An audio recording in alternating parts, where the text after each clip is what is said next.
What's up, everybody, and welcome to another episode of Flagrant 2, No Easy Buckets analysis by assholes, water cooler commentary for your sports needs. This episode has been brought to you by new sponsor alerts. Yeah, get that money. Skeptic Distillery. Guys, Skeptic is a premium vodka and gin distilled at cold temperatures using the cold vacuum still. Okay, let me put this in perspective here. I was very excited to actually start working with this company. We've been talking to a lot of different alcohol companies and deciding who we were going to rally around. And you know how there's cold brew coffee? Yes. Yeah. This is the technique they're applying to alcohol. So this is cold brewed vodka. They have cold brewed gin. They're working on a whiskey as well. And actually, if you see the bottle, that's not font. That's literally written in. This is the first batch from the bottle. Wow. So I got something from like the third batch.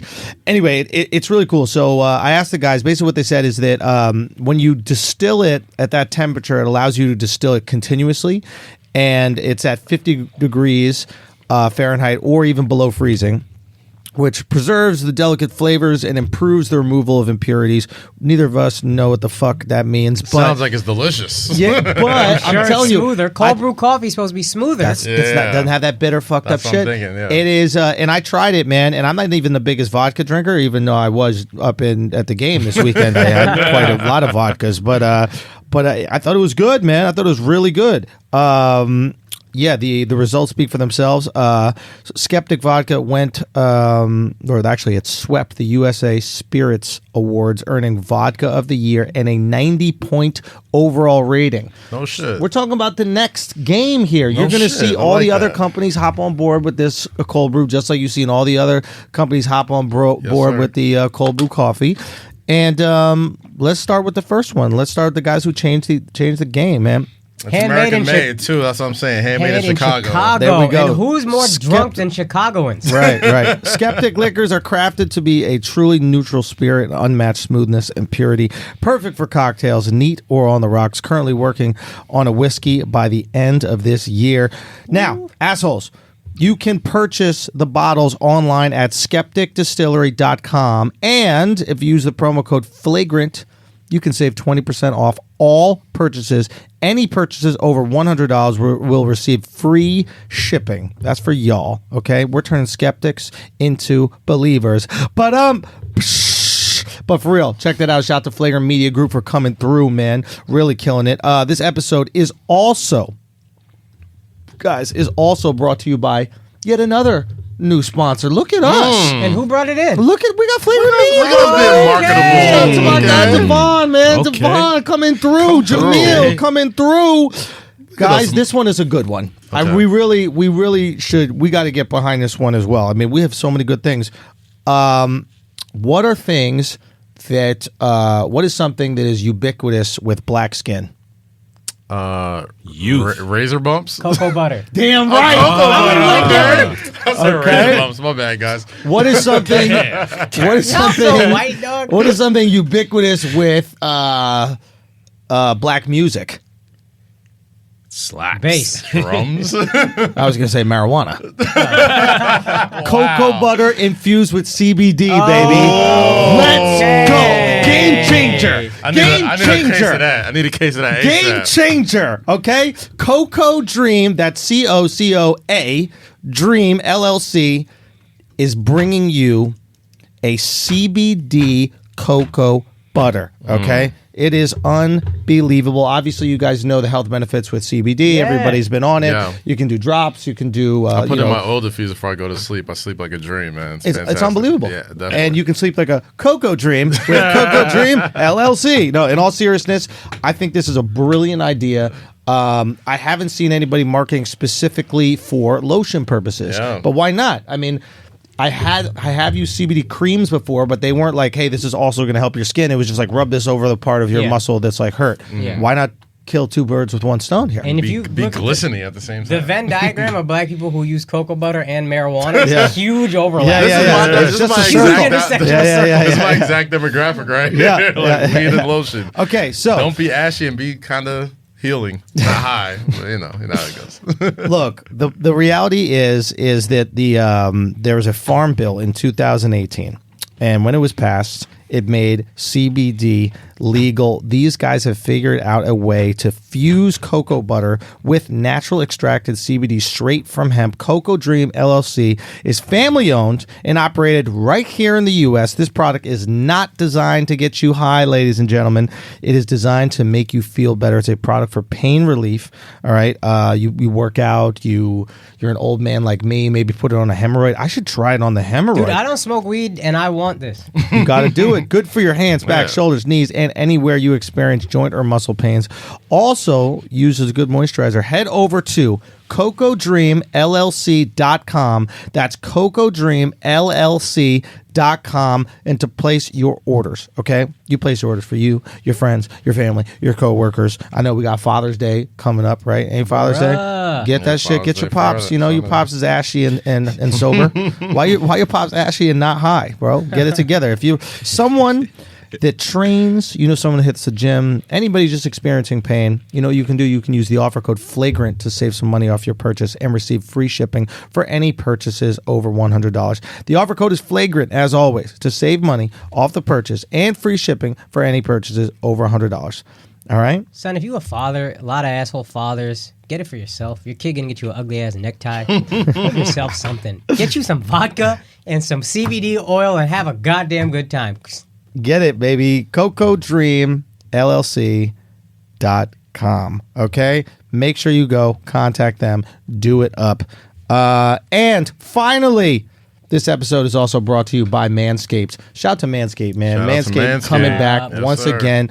I know we got some assholes out there who have been trimmed up. Y'all have been talking to me about it at the shows. Pull up. I'm not sure why you share it, but I'm with it. We can share all these things we need to. It's a trust circle. It is a trust circle, yes. Man. You got that Lawnmower 2.0 because that's the real. All right. I think that the guys at Manscaped told the Flagrant Media guys that the Lawnmower 2.0 is the most purchased item that they have, that we put that over the top. So that Lawnmower 2.0 kit is really what's changing the game. The assholes are on that. Any ladies listening right now, you have an expectation for a ball sack and pubes. And that is trimmed. That is kept tight. All right. And if you haven't purchased anything, hurry your ass over there to manscaped.com. Use our promo code Flagrant. You save 20% off anything purchased, and you get free shipping anytime you or anyone uses our code at checkout. That's right. Share the code. Share the wealth. You know what we do here, radical gifting. Mm-hmm. So if you're not gifting the actual Manscaped stuff, you can gift that code. There's no reason you should be shaving your body, your balls, and pubes with the same razor or trimmer you use on your face. We already know this, okay? We're not going to go over it anymore. You guys already know. Separate razors. And if you're going to have something for your balls, it might as well be the best company with ball razors, and that's obviously Manscaped. You get that Lawnmower 2.0 trimmer with skin-safe technology for a smooth shave every time. Everywhere, they got the anti-chafing deodorants, moisturizers. They now have a foot spray that smells amazing, by the way, guys. Yes, white people, we do not wash our legs or our feet, but we can spray them down. Why? It's not that far. Like, you can you can support Manscaped, dog. Relax. Exactly, man. That's why we don't do it. All right. Buy white owned. You wouldn't hear white people. So, guys, stop offending yourself or the people close to you by not being groomed or smelling bad. Get it done for yourself, for someone else. Do what you got to do. Do it for Father's Day. Do it for your family. That's manscaped.com. Promo code Flagrant. Go get it. Now, let us start the show. Man. Hello, new listeners that came on board with Shout out to the all Lisa the horny Ann. listeners out there. Shout out to all y'all that found us through Lisa. Shout out to Lisa, man. Ain't Thank nothing you. wrong with following some pussy. Ain't nothing wrong with it. We here for you. That's how societies That are was built. an epic episode. Yes, it was. I think we had something around 250,000 listens with that one. Almost 500,000. Well, over 500,000 now with the Akaash, Lisa. We're talking that the clip. The actual, the clip went viral. Yeah, clip definitely. viral sensation, but the whole episode around 250,000. So that means we got some new people listening. We're speaking to you right now. What's up? That's just a minor dose of flagrancy. What's up? You want some real fuck shit? Go listen to Franks and Beans. This is the year. This is the 1 year anniversary. And y'all don't even know what we're talking about. There's an episode on here that probably should be taken off. It should be scrubbed. The wildest 11 minutes in the history of podcasting exists on Flagrant 2. I'm not going to tell you exactly where it is because Listen, if you're new, I can't make it that easy. no, I'm good. Yeah, no. This shit will be shut down immediately. YouTube going to get us the fuck out of here like Steven Crowder. Listen, if you're a new listener, you're probably like talking to somebody who's been a long time listener, and if the first episode, I guarantee you, they're gonna suggest to you is the Frank and Beans episode, and it's the year anniversary of that. So go back, listen to that, and welcome to Flagrant 2. I was doing shows in San Francisco. Shouts to everybody who came out for that. That was amazing. We'll get to that later. But a woman came up to me. She's like, "Let me tell you something. I just had a kid, and I was wildly depressed. I was going through postpartum depression, and I mean, it was like my life was like falling apart, and I was just searching for things to distract myself, and I was listening to the Franks and Beans episode." And she said that 11 minutes changed my life. Said it changed her life. Dude, said it changed her life. I Dude, love it. Wildly depressed, and we made fun of retards for 11 minutes, and immediately she was like, "Why ain't that bad? Maybe I should feed my kid, keep working, put some clothes on his back, do what I gotta do." All I'm saying is we're doing the Lord's work, okay? Oh, God. You know how I know this is God's favorite podcast. Say what? This is God's favorite podcast. So. Obviously, it's God's favorite podcast, bro. Y'all didn't know that? And you know how I knew the Lisa Ann episode slapped? Because for the first time in the history of this podcast, the video went out. Yes. And people still tuned in to the tune of 250,000 listeners. Record numbers, and maybe that's a sign that we should be cutting that video off more often. Maybe we should. Maybe we're what's wrong. Maybe we're what's wrong with the podcast. Maybe this is more of an audible thing. Maybe we ain't as cute as we thought we were. I'll tell you the most flattering thing about the Lisa Ann episode is that 600,000 people listened to that, right? Yeah. Or no, watched it. 600,000 people watched the clip on YouTube at this point right now. And they could watch her get cummed on, and they chose to watch us ask her questions. Like, that is how you got to be good at interviewing. Like, it's rare in life if I'm speaking to a hot girl and I'm thinking I would rather talk to you than watch you get fucked. Listen to you. Watch you get fucked. Like imagine any interaction with a hot girl. Yeah. There was a one click away from her being in that exact same position, only she's getting fucked and she's butt naked. Like, they stayed and watched the whole episode. That's how dope we are. That's not just a testimony to us. That's a testimony to Lisa as well, man. Yeah. She's a great talk. Shout out to her, too, Lisa's a star. Yeah, absolutely. I mean that 100%. Yeah. She has a very intriguing star quality. Yeah. And there's a reason why it resonated with porn, but it would have resonated whatever other thing she would have been successful doing. In anything she wanted to do. Yes. Yeah. She just decided to within the entertainment industry. Yeah. She has this. There's a magnetism. Some people have that. Yeah. They just They just do. You can't explain it. Too. She got it, bro. Anyway, so I thought that was really cool. We have some serious stuff to talk about. Obviously, today sucks. Today sucks. I was in Toronto last night for the game, and oh God. Yeah, it was. I've slept maybe a combined total, maybe 2 hours. Well, outside of one thing, let's say 2 hours in the last 4 days. It's not really that, but around it. Okay. I was in Toronto last night for the game. There was a weird feeling in the arena. It was an odd feeling, and what do you mean? Odd, like everybody felt like something is up, or odd, like they're like, we're so happy, this is weird. They were happy. It was exciting, but it didn't feel like a closeout game. No. It didn't. The best way I can describe it is this. And we'll go back to, obviously KD and everything in a second, but when Kyle Lowry missed the shot or it got blocked, right? Yeah. It was the most anticlimactic finish to an NBA Finals game with a last-second shot that I've ever seen in my entire life. And I think, now that I really kind of process it, I think that they've hit every last-second shot this playoffs. So I think the entire stadium in that moment was thinking, this is it. Well, yeah, we're just going to hit it. Yeah. I thought it was. They didn't even realize they were down. No. So when you miss that shot, usually there's like a, like everybody goes, there's this that exasperated moan or whatever it is. It was silent. Yeah. It was Yeah. It was so fucking weird. I'll tell you, it probably because it translated on TV as well. Like I told people like I've never watched a game that had no.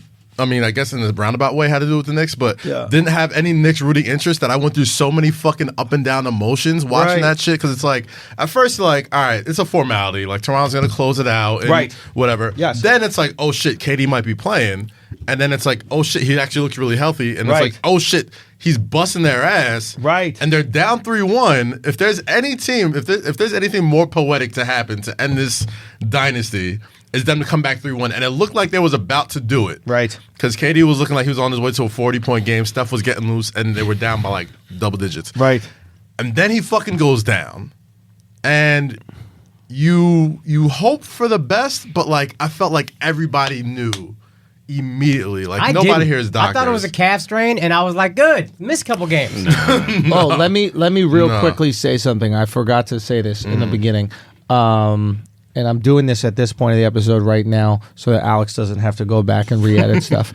But Appreciate you. This episode is actually a 2-part episode. Right. Because the back half of this episode, I'm telling you guys this now, is an interview with one of the most iconic character actors in the history of television. Yeah. It is Jeremy Piven, the guy who played Ari Gold on Entourage, and a plethora of other characters he's in. We have a great long conversation about him, comedy, him losing everything because of the Me Too movement and what he's doing now. So it's a very, very cool combo. Can't wait for you guys Great to listen to that. last week too, man. Just as far as like big guests. Talk and about shit, people like, getting fucked. Yeah. So that's what we doing out here. Yeah, but anyway, so keep tuning into that. But back to the final. Yeah, man. So like, just when he got hurt, everybody's like, nobody was really concerned with the calf strain because they said he couldn't get hurt anymore. Well, that's what the doctors was telling people, right? But anybody with any fucking brain is like, yo, if you're laboring one side, something else is gonna get fucked up. If you're overcompensating, it was the same for leg, something. though, right? It was the same leg, but when he went down, that was my thinking. I'm like, oh man, he was going so hard to favor this. It's something else. But then he saw the replay and you literally see the Achilles fucking pop. See, I didn't see that until someone DM'd us. My God, So yo. a couple things. One, addressing the booing. Yeah. The cheering or whatever. Sorry. Addressing the cheering in Toronto. To be fair, it was a little shocking that all these people were cheering. And there were people. The chant was KD's done. KD's done, right? Yeah. But to be fair to them, everybody in that moment thought he just pulled his calf again. That's what I thought. Right? Mm-hmm. And it was all calmed down. And then when it looked like it was serious, there was this kind of somber note that took over the arena. And that's what I felt for almost the entire game. Shout out to Lowry and like Ibaka, like that. Quieting like everybody. yo, like no, this isn't good. Yeah, it was the right thing. But let's talk about something because we need to discuss something. This is very important. The Warriors are scum. Yeah, the Warriors are the scum Absolutely. of the Warrior organization, and that crocodile tear, fake, phony, Oscar-worthy bullshit performance that Bob Myers put on in that press conference, where he fake cried talking about it's an Achilles injury. Motherfucker, you knew it was an Achilles injury. Why do you think that there was ice on his Achilles for the last 2 weeks? The whole fucking week. Why do you think that every one of the reports that you got from the team doctors said that there was an issue with his Achilles, right? So let's talk about what scumbags this organization is. Number one, I have on very good authority that they were pressuring him to come back. Absolutely. Not only were they pressuring him to come back internally, they were pressuring him to come back with the media. Yes. So they were dropping all these articles about why maybe he's faking, maybe he's actually okay, maybe he's protecting himself, etc. Even saying Number two, real quick. The reason why they're pressuring him to come back is because they know he's gone. So if something does happen to him, it doesn't cost him anything. You know he's off the books at the end of the year, and you know he's not re-signing. Now, we got Clay, has a little hammy injury. You know he's re-signing. So what do you say to Clay? You say, please don't play game 3. You could possibly hurt yourself. How dare you? No, I know you're coming back to my team, and I got to protect your body. But this guy over here that I know is leaving, I don't care if his whole shit busts. Go beat it. And this nice guy approach that Steve Kerr uses all the time, this, I'm a sweetheart. I'm just here. I'm just lucky to be in this position. Shut the fuck up, you ruthless piece of shit. Okay? At the end of the day, you knew this guy had a partially torn Achilles. I don't know for a fact it was partially torn, but remember when I said he's not playing? Yeah. The reason I said he's not playing is because the information I got was accurate that he shouldn't have fucking played. There's not, and it's not even just you. There was not one single report. Like when somebody's injured. We gotta give Flagrant credit. We get credit on this motherfucking podcast. Andrew said before anybody else he is not playing. And he said the only way I could see him playing is if they go down 2 games, but he still shouldn't play or he's still not probably going to play. Because what my prediction, not my prediction, what I basically said was based on the fact that the injury was far more severe than people knew. And this is what, to use your point about the media, another way I think they kind of pressured him was since the fucking day he got hurt. He could be back in a week. So when it goes 4 weeks and you keep saying, I think he might come back this game. He'll likely come back game 3 or game 4. Right. Then you start looking at Katie like, what the fuck, dog? So now we have an interesting situation, and it's really interesting because of the parallel with Kawhi's last year, right? And what happened was Kawhi got injured. He didn't like the treatment that he got from his team, and him and his uncle Dennis, basically said, hey, we're going to sit out. We have to recover, and we want to trade. We don't want to be part of this organization because you don't value my health, right? So what does the organization do when you have somebody meddling in your player's ability to play for that organization? They have to cut that person's legs out from under them, right? So they call you crazy. It's no different than what they did with Chappelle, right? Chappelle goes to Africa. Sure. But Chappelle goes to Africa, right? And leaves $50 million on the table. They're like, well, shit, we can't let the general public know what Chappelle knows. So you get like the Spurs brass, you get like the fucking the pillars of that franchise. You get Ginobili talking shit about Kawhi, Tony He's Parker, not a good teammate. Bruce Bowen, who's in the press. Like literally everybody was most shitting importantly, on this dude. not only Kawhi, it's the father figure. It's Dennis, right? You go after the person that's advising him, and you call them crazy, right? Because you want to delegitimize them in the press and hopefully use the press to delegitimize Dennis in this situation to Kawhi, right? So it's like you're playing, it's warfare right here, right? Yes. So what happens? Kawhi actually trusts Uncle Dennis, that we all think is a nut job from Jersey. I mean, even my friends in the league were like, who the fuck is this guy? Like, why does he even care? Now Kawhi's in the finals, up 3-2, and could potentially and should win a championship. And now you have KD. And we someone don't know. who doesn't have an Uncle Dennis. Somebody who obviously has his mother, but he doesn't have someone in his life who's going to say, hey, sit your ass down on the fucking bench. Don't be a hero here. You're not built to play for this, and you are going to fall apart if you go out there, and I don't give a fuck what the organization says or what the media says. You are not playing. He didn't have an Uncle Dennis in this situation, a crazy Uncle Dennis. And now he's going to miss the next year recovering from an Achilles injury. And he might not ever be the same. And he might not ever be the same. That's the one part that fucks me up the most. Like if it was a calf strain or whatever the fuck it was that he originally was hurt from, we all assumed by the start of next year he'd be back to normal. Yep. But this shit completely changes the entire fucking face of the NBA. Not just for the Warriors, not just for the Knicks. Different for potentially everything is potentially fucking different. If you're KD, do you opt in?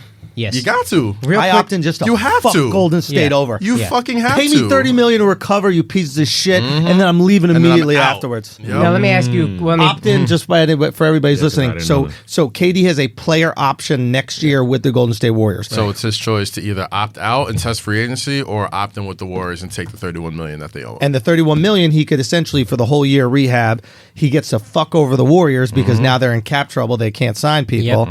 And oh shit. Yeah. And that's what I would do out of spite. Of course. But here's the thing. He's going to get offered 4 years for 160. He's going to get offered the full thing from all the teams. They're going to go, hey, rehab for a year. We trust your greatness that you'll be able to come back. Yeah. An injury that I can only think of one person that came back from. Who? Brent Grimes. Yeah. It's the only successful ACL. I was hoping there was another. Achilles. Oh, sorry, Achilles. I'm trying trying to think who. Wesley Matthews played. He wasn't as good. Wesley's not the same, bro. The Achilles is almost like the fucking...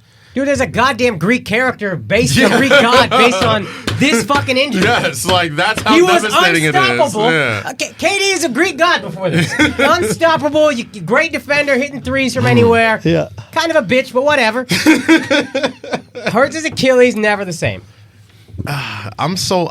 It's a great point. I've never. Can I defend the Spurs real quick? Yeah. I'm not a huge Spurs fan, but I respect them. Sure. Pop has a history of sitting players against the Warriors when they had the dirty play and Zaza. slid their Zaza Pachulia. Pop did not let Kawhi play. He's like, he's not playing. Yeah. He did that, I think, in a series before, and he had done that with Tim Duncan before, too. In like a Game 7, I think. He was like, he's not playing. Yeah. We're going to prioritize his health. I still believe you, but I do think they're a little more. And let me clarify. I don't know where the blame goes on that, and I think it's, and I love Pop, so like my own bias is going to slide in here. Yeah. I would love to believe that Pop was not part of the decision making on the Spurs that said that he was ready to go and his injury was, Right. over exaggerated or Right. whatever. I would like to believe Pop was like, hey, if Kawhi says he's injured, he's injured. Right. But the Spurs were like, well, we're also paying him a lot of money, so get the fuck out I mean, there. they're team doctors for a reason. The one thing I'm taking away from this is that, like, the job of a team doctor in the NBA is going to be fucking scarce as fuck going forward. Ooh, like, why? because, like, the Kawhi shit, the LeBron shit, fucking. What's the LeBron thing? Groin? So with the groin, they remember when fuck they had that that? up? Remember they had that fucking nurse that went on Instagram. Was like, wow, this guy's such a warrior. He came back. He shouldn't be playing. Yada yada yada. Like they hid what his real injury was. Oh, You know what I mean? So when team doctors, they're doing what's best for the team. They're doing what's best for the owner and the guy who's cutting their checks, which is your Bob Myers, your Rob Pelinka's, your whoever the fuck runs the Spurs. And if they're down 3-1, their dynasty's on the line. They don't know what the fuck they do. They're gonna do whatever their boss tells them to do. If you're It's a like, max yo, player, play, you know what you do? If you're a max player on your staff, you have a personal doctor. So let me ask you this question. Should the players' union step in, Absolutely. wait for it, but yes, and say the medical staff for each team will be provided by the team, paid for by the team, but it'll be chosen by the players' union. So the players' union will hire a medical staff for each team, which the Lakers will pay for, the Knicks will pay for, but they will be beholden to the players' union. So if you fuck up a player, guess where you ain't getting another job? Yeah.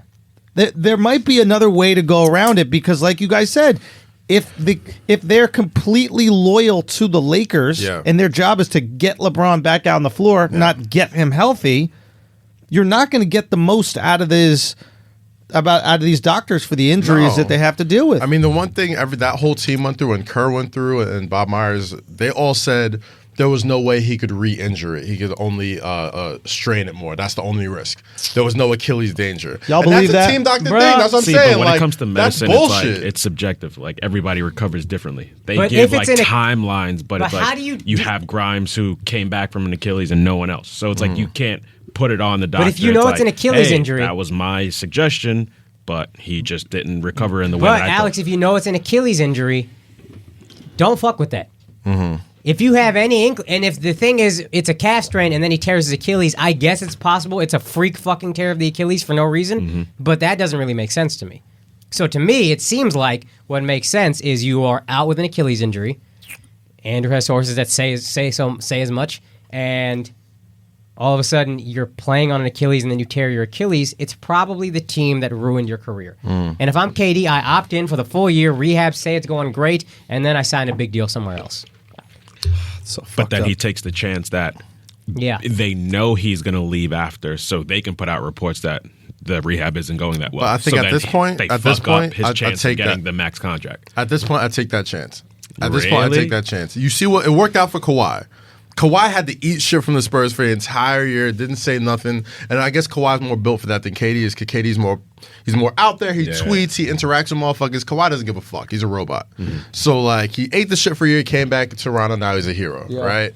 If I'm KD, I take that chance. Opt in, rehab, put it on Golden State's tab, and then next get your own team doctor, and then next year you go and get your big money. Yeah. I mean that's the smart thing to do. Yeah, I mean, but you want at to the take same the time, chance of the team saying that, oh, he's not rehabbing as well as. Fuck But then you go team. rehab on your own like Kawhi. Yeah. Kawhi straight left the Spurs medical treatment center Yeah. and or their team was like, nah, I got my own team in New York. That's what I'm doing. I think even Porzingis did that too. Didn't he like fly back to Lithuania to rehab or fly back to where the fuck he was? Maybe. I don't know. It's a tragic thing. And it's I bad for a few different reasons, right? It's like, one, this game in general is bad for a few reasons. One, because the ending, it was so anticlimactic because it robbed Kawhi of his Jordan moment. There was a point at the end of this game where Kawhi scored 10 straight points. Mm-hmm. It was unbelievable. Yeah. It's like he just flipped the switch and we all knew, like, okay, it's over. As soon as they got the lead, I was actually... 3 minutes left. They were up 6. He scores 10 straight points. He had the 3, a couple hard 2s, another big 3 on Boogie, and it was so fucking dominant. I'm just watching this happen. I'm like, he's the best player in the league. Yeah. This is the way you win a game. This is the way you close out a series. He was hitting those fuck you threes in front of Draymond back to back, and I just thought it's done. The momentum, the crowd was fucking rocking. Dude, he was stopping and popping for those little mid ranges. I was like, yo, it's over. And then once that moving screen happened, and it was 1 point to win the game, who else do you want with the ball in your hand than Kawhi Leonard? I don't understand why. First of all, Nick Nurse called a timeout when they were up 6, I think, right? So here's the thing. They're up 6. Nick Nurse calls a timeout. And he'll be criticized for that. Yeah, he's getting killed for that shit. If you remember the play that came after it, so they call the timeout up 6. Mm-hmm. I forget exactly how much time left. Maybe 3 minutes left, right? It was about 3 minutes, yeah. Up 6, calls a timeout. They come out of timeout. Kyle Lowry goes pick and roll to Marcus Sol. Marcus Sol gets hammered at the rim. Right. No call. Right, I remember that. They got the shot they wanted. Mm-hmm. That's why you call a timeout, right? It's like, don't get me wrong, you are cooking, and everybody, what is it, Monday morning quarterback, so they're going to be critical, but like, they got the shot they wanted. He should have gone to the line, had 2, he's a good free throw shooter, or he could have made that layup with some contact. That was a makeable layup with contact. Definitely. It turns into fast break, either Clay or Steph. Clay hit the first 3. Clay hits the first 3. Mm-hmm. Clay hits the first 3. Then they run Steph off that curl. And then they get it back. And then they tie it up. Here's what I would say.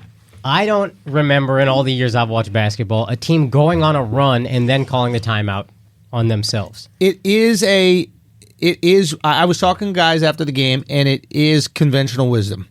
You're up 6. You know this is a big possession because you lock this down, and that's kind of the game. You score 1 more, and that's kind of the game. Why don't we get a good play? Yeah, you let the defense get set, but you also get everybody on the same page. He did say his guys looked gassed for a while. Is it conventional wisdom against the Warriors? It's conventional basketball wisdom. Sure. Warriors don't have their own rule set, right? It's like, and Kyle knew it too, right? Kyle is a high IQ basketball. I love the way Kyle played, by the way. He played great. He fucking played his ass off, and I'd love to see him play again like that for the rest of the series, but even he was on the same page, right? He goes across half court, and Kyle starts looking back at Nurse, and Nurse is calling for timeout, and Kyle's like, I think we call timeout. Let's just set it up and get one. If that layup goes in, Nick Nurse is a genius for calling that play and then getting a bucket.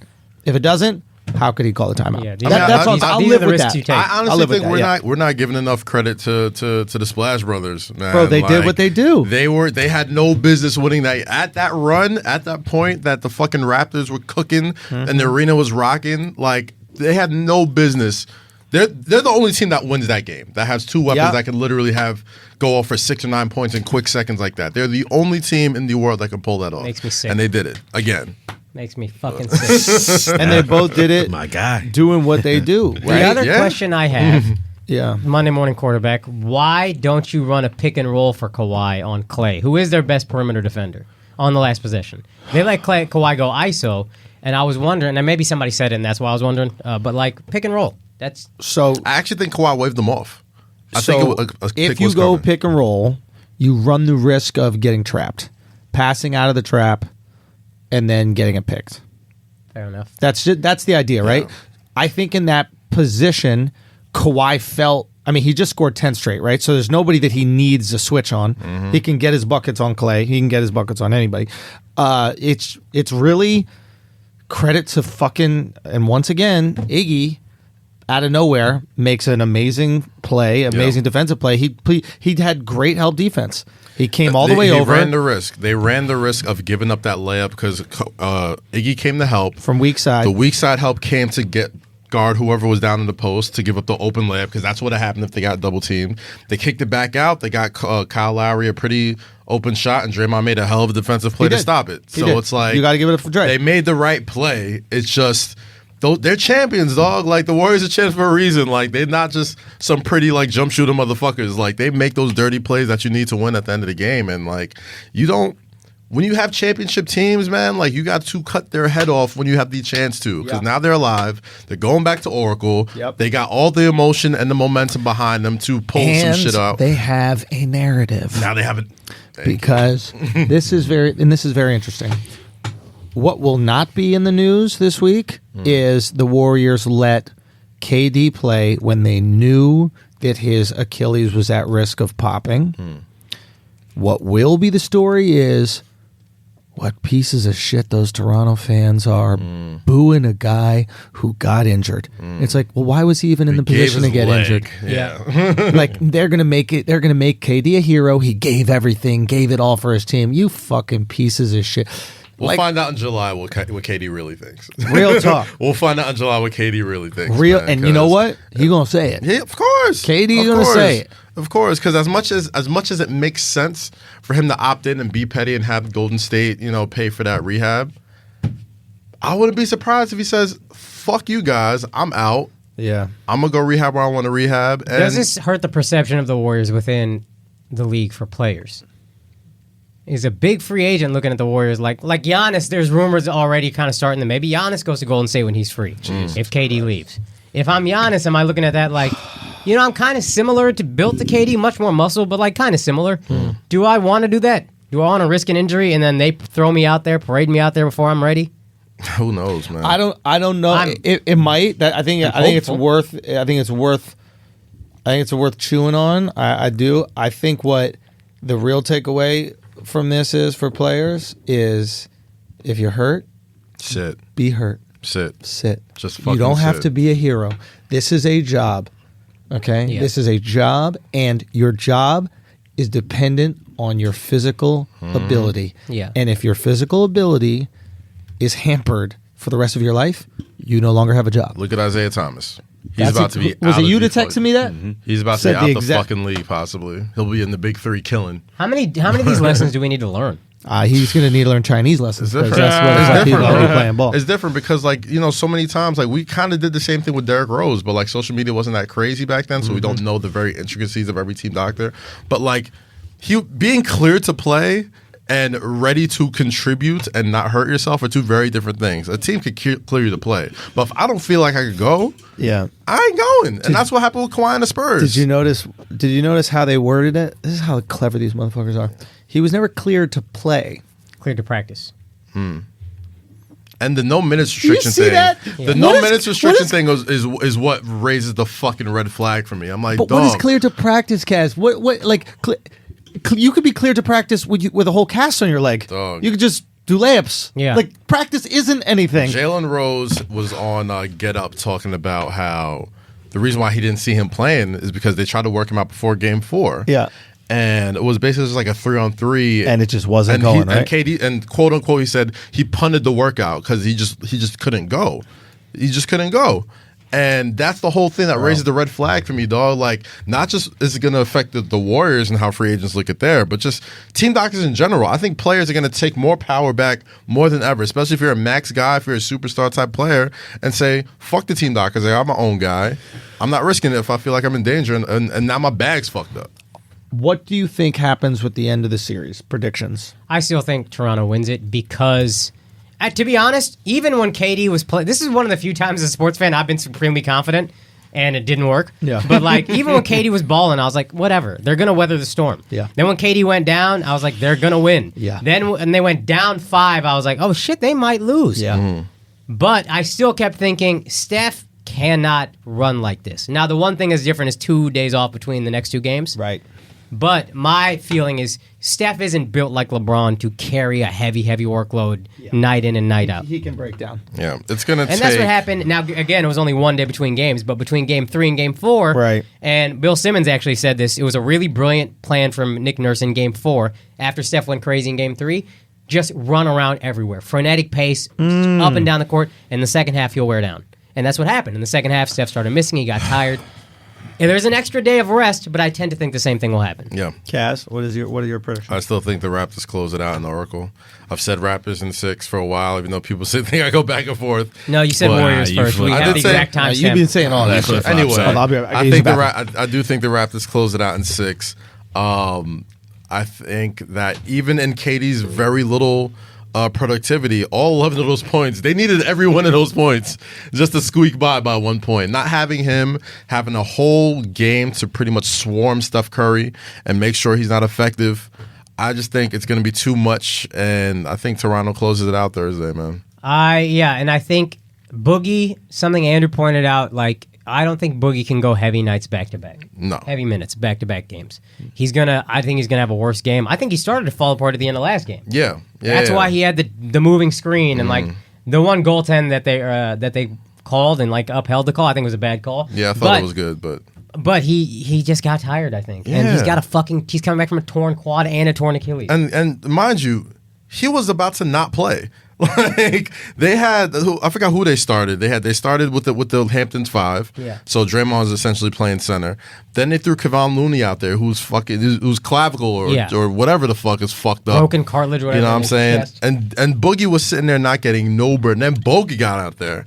And once Bogey got out there before Boogie, I'm like, all right, they're not planning on playing Boogie at all. So, but Looney gets hurt again. Bogut needs a blow, and they just fuck it and threw Boogie out there. And they gave him what they could give him at that point. But to think he's gonna come through with that for the rest of the series, yeah. It's so many injuries that the Warriors gotta weather. It's so many depth issues. It's like they've. Fuck the Warriors. It's sad about It's sad, son. It's sad. KD is sad. To make it to the championship and your whole team is just fucking breaking down. I wish Andrew was here for this. I want to go through every championship the Warriors had. Their first championship was 2015. Okay. Clay said something about this yesterday, but you're right. They're down 2-1 to the Grizzlies. Grit and grind Grizzlies. Wear you the fuck down before they got champion confidence, the Warriors. Mike Conley, arguably their most important player, maybe second to Marc Gasol at the time, facial fracture, doesn't play the rest of the series. That's the conference semifinals. Conference finals, you play Houston, Harden and Howard in the playoffs. Who gives a fuck? Finals, LeBron, no Kyrie, no Kevin Love. That's how you get your first chip. They lose the next year, and they blame a one-game suspension on Draymond, which might have been bullshit, but you also forget he kicked a dude in the dick the series before and got away with it, and that's why he got suspended this time, because he was a repeat offender. A little dick kick. Then the next year, you are down 20 points in the conference finals. To whom? Kawhi Leonard, the guy that's destroying you now. And Zaza Pachulia, this dirty fuck, slides his foot underneath him, and then he gets hurt, and they sweep the Spurs. Okay. The next year, you're down 3-2 to the Rockets. Chris Paul playing his ass off. Harden ain't really doing shit. Chris Paul strains his hamstring, and then you win the next two. To find me one championship they didn't win without injuries to marquee players on the other team. Yeah, Klay Thompson said this in the press conference after the game. He said, "We've been very fortunate to be on the other side of injury luck." Man, fuck Klay Thompson for being a good sport about it. Like, he came up straight up. He's like, yo, we've been very fortunate to be on the other side of injury luck, but I think now we're getting it all back. Like, You're that not was a getting direct it all quote. back. It's one series, you fuck. It's the finals. You just Sure. You're getting 2015 back. Here's my thing. I'd much rather these injuries happen before you get to the finals, because like to have that be the defining factor in this, it kind of takes it makes it anticlimactic. It's like, oh, nobody brings it up for 2015. And yes, if we the do. same people, have you ran into any LeBron fan? Oh, LeBron Literally, fan. they all say, Look, like, yo, I'm talking about, and we went in there with Matthew Dellavedova as the second best player. Like, it's widely because accepted. straight up, they would have won that series. Yes, it was straight up. He You took would have 2 won games. that series. He took But 2 I'm saying, games in Oracle. When you look at the history of the Warriors, yes, you count them as a all-time great team. 3 championships in 4 years, potentially 4 out of 5. There's no asterisk there. But now you want an asterisk because KD went out? No, there's no asterisk championship. You of all people should know that. I don't think we should give them an asterisk. I'm just saying, as a basketball fan, I'm like, damn, this isn't how. Like, yeah, I just wanted to see a better series, bro. That first quarter, the whole playoffs has been fucking amazing, and then for the finals to be like, if it's in a completely fair world, all these series have been fair series. 2015 is a fair series. 2016 is a fair series. 2017, 2018, all fair. in a fair No, I'm world. not talking about That fair don't exist. unfair. I'm So talking to about me, just they're like, an asterisk dynasty, and I think anybody get the fuck complaining fucked about up. You a KD. hater, That's son. fucked He's up, a Akaash. It's an hater, son. asterisk. Why You is the championship just- without an asterisk asterisk? dynasty. This would be the It's one. part of the game. Nobody's gonna put an asterisk on this Warriors You just dynasty mad 'cause your just Mavs are because trash, son. injuries happen. Like if you go back Son, and look at what everybody, the Knicks doing? what you Son, mean? You know what? Wait, KD got hurt. Watch next season. You know why KD got Watch hurt? next season. KD thought about going to the Knicks and it ruined his career. Even thinking about going to the Knicks ruins your career. It's over. You can't recover from that. To take That's how shitty the Knicks are. take my we rebuild sympathy it. hat off of the Warriors right now to calm any Fuck Knicks the fans. Warriors. Sympathy for To the Kim- Warriors? No, They're the reason he sympathy got for hurt. the Knicks. Sympathy for the Knicks. Usually, this type of fucked up luck happens when they sign to the Knicks. Usually, Yeah. So Man as couldn't fucked even up get as on it the plane is, in New York. as fucked up as it is, Knicks fans, you got a lot of young talent. You're gonna draft another good young talent. You're still gonna have a shit ton of cap space that you can save for next year.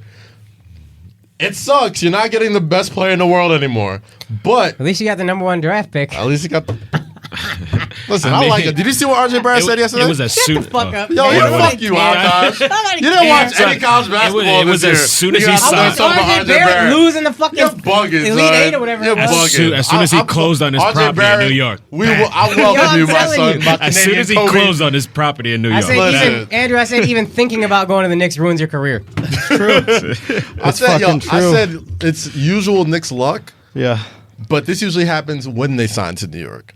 That's usually what happens. So as fucked up as it sounds, Knicks fans, you've been in worse positions. What did I You've tell been in you, worse man? positions. I said the Knicks are not getting KD. Oh, come on, get the fuck out of here. I said the son. Knicks are not You getting also KD. said KD not coming back. I said the Knicks are And he not shouldn't coming. have. They No. Hold on. First also of all, I was 100% right about KD not you coming were, back. but Shouldn't still, have come Also, you cannot take I actually credit for reviewed the this. tape. I reviewed the tape. He said he might come back if they go down 2 games. That is exactly what happened. So exactly what I said was right. We're definitely not getting KD next, and we're not going to get Kyrie. I'm right about that. Now You're right Kyrie is about going to that. go to the That's fucking, the best thing that could happen to you guys. Brooklyn Nets. which is great. I don't want Kyrie, sure, but the Knicks are going to end up getting Chris Middleton and Tobias Harris. Watch. I don't think they're gonna sign those guys. I think they save their money. I think they're gonna go all in on the kids. Like, I think you spend that money with the assumption that you got a guy like KD coming. Now that you know you don't have to get him a complimentary like all-star with him, you fucking chill, you save your money, you work on those kids. You don't have the pressure of like, oh, we got to get KD. Okay, we got to win a championship. Okay, we got to do all this shit. The pressure is off the Knicks now. Right. Just do what the fuck you've been doing. Just draft and build. That's Yeah. it. I don't know what we've built.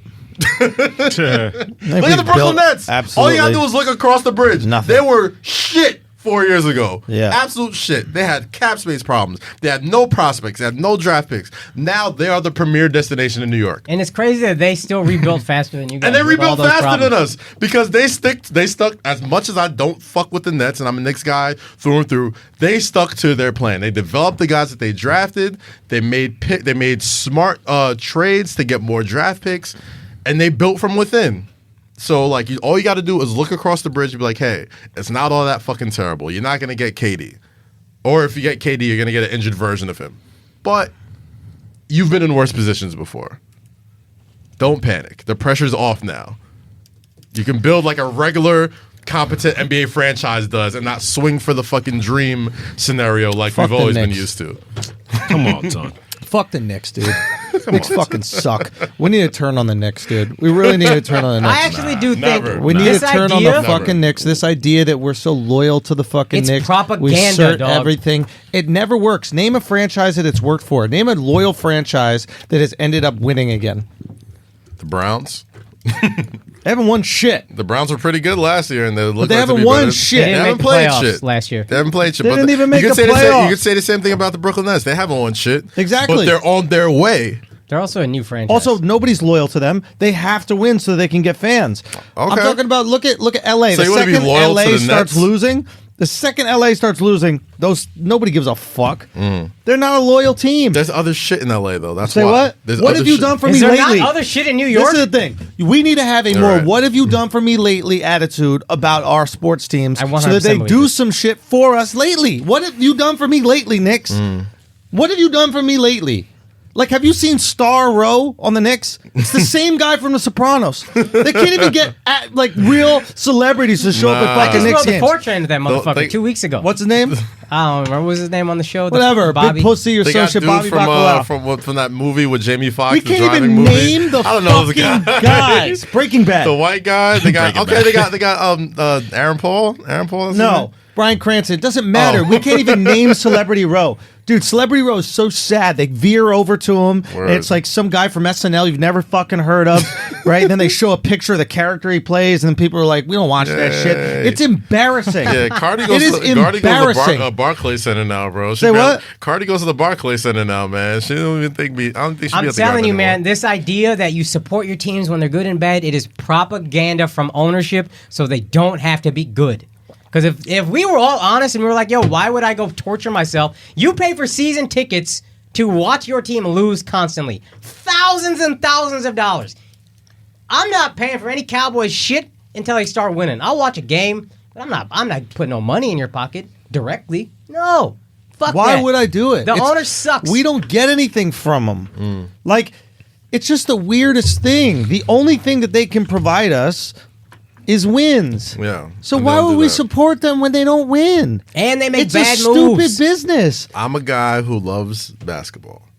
And it's been a while since I could watch like a young team develop within the Knicks and not just break it up for one of those blockbuster trades. Real quick. What the fuck is it in us to support a losing team? It's propaganda. No, I understand that. I'm saying what is in it? For me, but you have to have faith. Personally, Jesus was supposed to come back year after year after year, and you just still have faith that maybe one of these years he's coming back. So you're comparing Knicks no, being good to this Jesus is very coming back. good. This is very good. We're gonna get a chip What's one still day. to happen, Jesus? We're comparing the return of our Lord and Savior to the Knicks ever being good. And just like Jesus, it's not going to happen until we're dead. Okay? We're not going to see shit until we fucking die. Gotta have That's faith, what's going to happen. No, I got faith. I'm not going to have faith. Also, Jesus makes you pay way less for attendance. Okay? Jesus does not. Jesus is like, give me 10%. Okay? Jesus is not charging $300 a ticket. That is true. So, what about those mega churches, though? Say what? Those mega churches. 10%. They take credit cards. 10%. They do, Yo, yeah. you give whatever you It's like want. cash They app. pass those buckets, and you can put $1 in that shit if you want to. It's up to you. It's like a yoga to the people. I don't know, bro. That's a good reference. Me in my heart of hearts, I can't find myself. I can't find the heart to cheer for another team. I want to have this conversation. That's I understand what you're saying. We understand that it is I have a propaganda. friend. Real quick, Akaash. We understand it's propaganda from. It's not propaganda. This is just how a business runs, right? You want to find ways to people support your business. No different. That being said, we have to truly start asking ourselves, what do we get out of supporting a business that sucks?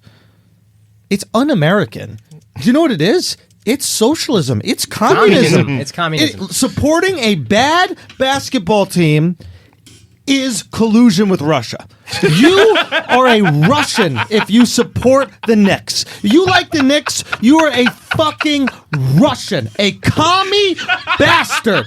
You made Chernobyl happen. If there is a Chernobyl happening right now on 32nd Street and 7th Avenue every fucking season, and we need to put a stop to it. They need to cover it with that same shit they put over Chernobyl. The radioactive waves have made their way to Golden State. God, it drives me crazy. We get nothing from it. Why do we support it? You have season tickets. I'm asking this question of myself. I'm trying to have a come to God moment. I don't know, I have bro. to re-up these I tickets. don't know. Some bitch named Nancy is going to pick up the phone. I'm going to ask for better seats, and she's going to say, well, this is the best we can do. No, it's not. It's fucking absurd that we should support a shitty team. It's not American. Also, everybody hates. We're not Americans about it. I'm being. Everybody hates James Dolan. We're Venezuelans. This is Venezuelan. They're eating paper down there. They are. They're eating paper. Shouts to Eden. Shouts to Eden. Fuck. Yo, everybody hates James Dolan. Why would you keep putting money in his pocket? Starve him out. I mean, he's not going to starve, but if he stops making money for long enough, he'll be like, you know what? Maybe I should sell this thing. That's the only way you get rid of bad ownership. Quick update. Golden State's Kevin Durant is traveling to New York for doctor evaluations on his injured right Achilles right now. Can he fly on that thing? I don't know. But he's on his way to New York right now. It's better than flying cross country to the Golden State. By the time this podcast drops, it's an hour away. Yeah. No, he's traveling to New York. Traveling is probably car. Oh, okay. Yeah. So I am like about to burst a blood vessel over this idea. It just fucking hit me. These fascists. These fucking fascists. The fan base is the fascists. Or you're like No, North isn't Korean the supporters. ownership the fascists? Sure, or you're like North Korean supporters where you just are so sure, like, I got to keep supporting Kim Jong-un. He's doing right by us. No, he's not. Dude, you know what's crazy? Time That to is revolt. such a great fucking reference that you made, because you know how the Kim Jong-un people, what are they called, North Koreans? Yeah. The North Koreans are like, yeah, Kim Jong-un doesn't even have an asshole. Yeah. Like, he doesn't even shit, right? Like, you know what's also not believable? That the Knicks will ever be good. The Knicks are going to get KD. I actually, it is more believable that Kim Jong-un does not have an asshole because he is so fat. I don't think he's taken a shit since I started seeing him as the dictator of that country. Then the Knicks could potentially be good at basketball. This is I'm so depressed, bro. good. I'm depressed because it's like You got to hit bottom. the more I think about it, KD getting hurt, like, it lets Dolan off the hook. It lets Dolan off the hook. You always let Dolan off the hook. No. But this lets him off the hook more than ever, because if KD was healthy and the entire world knew KD wants to come to the Knicks, and he still swung and missed on KD and ended up staying in Golden State, the fire around James Dolan for him to sell the fucking team would have been hotter than ever. He is Daenerys. Now that Targaryen. KD is hurt, Mother of Can I say dragons. this about There Kaz? is nothing that can happen to him. He is impervious to fire. Can I say He this about doesn't Kaz? care. Yes, please. Kaz will write an entire article calling Magic Johnson to task. This is a guy who's been a writer for upwards of a decade and a half. Never once has he written an article saying, hey, Knicks, fix your shit before I give a fuck again. you're right. You've had this power You're the whole absolutely time. right. You're like the absolutely Incredible right. Hulk in the But last I know- Avengers. But I know this, though. But I know the Knicks would be in better shape if they had better ownership. I know this. Where's I'm your trying article? to work within the system Yo, here. the Knicks, they just rebuilding, man. I'm trying to work within the system here, and it's not helping. That is how New York would rebuild some shit. Maddie, it's on union time, the Knicks rebuild. Word. Shit is delayed by 4 years every year. Oh my gosh. I don't know. I'm just hurt. I've been hurt this past like 12 hours. This whole thing happened. I don't think I've been this devastated for an injury since, like, it reminds me of like RG3. Like the RG3 era when he was on the Redskins, and they brought him back quicker than he was supposed to come back. And like, he's not even on my team. And I just RG3 feel is a for fucking him. idiot, dude. I am. That meant nothing to me. Yeah, Really? and I'm a I football was fan. not affected Really? at all. I'm a football fan. Let me say two things. That guy's One, mouth is too big. That guy's the Y'all biggest some fucking cold- mouth I've cold ever seen in my motherfuckers. All right, entire so when's the life. last time an injury really was like, damn? He's not even on the team. Like, damn, that's fucked up. Kobe. Kobe 34. Kobe had a full fucking career. I was Like, sad. it was 5 good. years. I was still sad. An And to me, injury it's that this- really affected This me. RG3 and Derrick Rose. Those are the only Derrick three Rose. injuries. Ooh, I was Derrick like, Rose. fuck. You know what? Yeah. Actually, Kobe got hurt with it, ended his career. Torn Achilles. Yeah. But he was also 37, 38. He Yeah. was up there in age. He was old. Yeah. You guys want a little scoop? What's the scoop? Well, this is what I think. This is what I think is going down. I think there's a little power struggle in LA between Kobe and Magic for who's going to own the Lakers. Really, no. I think there's a chance that the buses could sell. And I think that's what Magic and Kobe want to happen. To Bean? Now, sorry? He sold it to Bean? I don't understand. Kobe what you- Bean. They're selling the Seven. Lakers to Kobe? Oh. Kobe Bean Yeah, Bryant. Kobe Bean Bryant. Yeah. Okay, this is what this is a little speculation. I don't have anything that can confirm this specifically, but I've heard little whispers. Kobe and Magic both want to buy the Lakers Together. No. No. Separate. Okay. Competition. Now, neither of them can afford it because both of them are broke when it really comes to like owning. They're not wealthy. They're not rich. They're rich to us, but they're not like really rich. Like wealthy people laugh at their fortunes. So, but there is a company that has the first right of refusal if the Lakers ever choose to sell. That company is going to need a face for the team. Ooh. So you will have a minority ownership, but you will be a owner. Similar to like Jay-Z and the Nets, probably Michael owning Jordan. a much bigger percentage of the team than Jay-Z. Jay owned like 0.5%. Similar to when Jordan first bought it with the Wizards. Right. Yeah. So, apparently, some people believe that this Pelinka meddling with Magic is actually Kobe's doing. And Pelinka getting Magic out of there opens the door. For little Kobe. finger in this whole thing. Kobe finger. Kobe finger in it. Kobe finger in it, bro. Kobe fingering is better than Kobe. No, never mind. Vinny get the hotel room treatment. Anyway, so that's a theory. We'll see how that actually plays out, but that's a theory. So much. Magic alluded to that though when he was on ESPN. Did he? Yeah, like he was talking about possible people who would be open for purchasing the team, and he mentioned Kobe, he mentioned himself, like he alluded to that. I just think they don't want to do it together, or at least Kobe doesn't. Kobe's like, I don't need a partner in this. No, they're the two alphas. They're the two alphas, and Magic. Yeah. Anyway, we'll see what happens. Who knows? Who knows exactly? I was what actually about to break out a little bit. I gotta. Well, I think there's actually a good time to. How long are we at right now? An hour.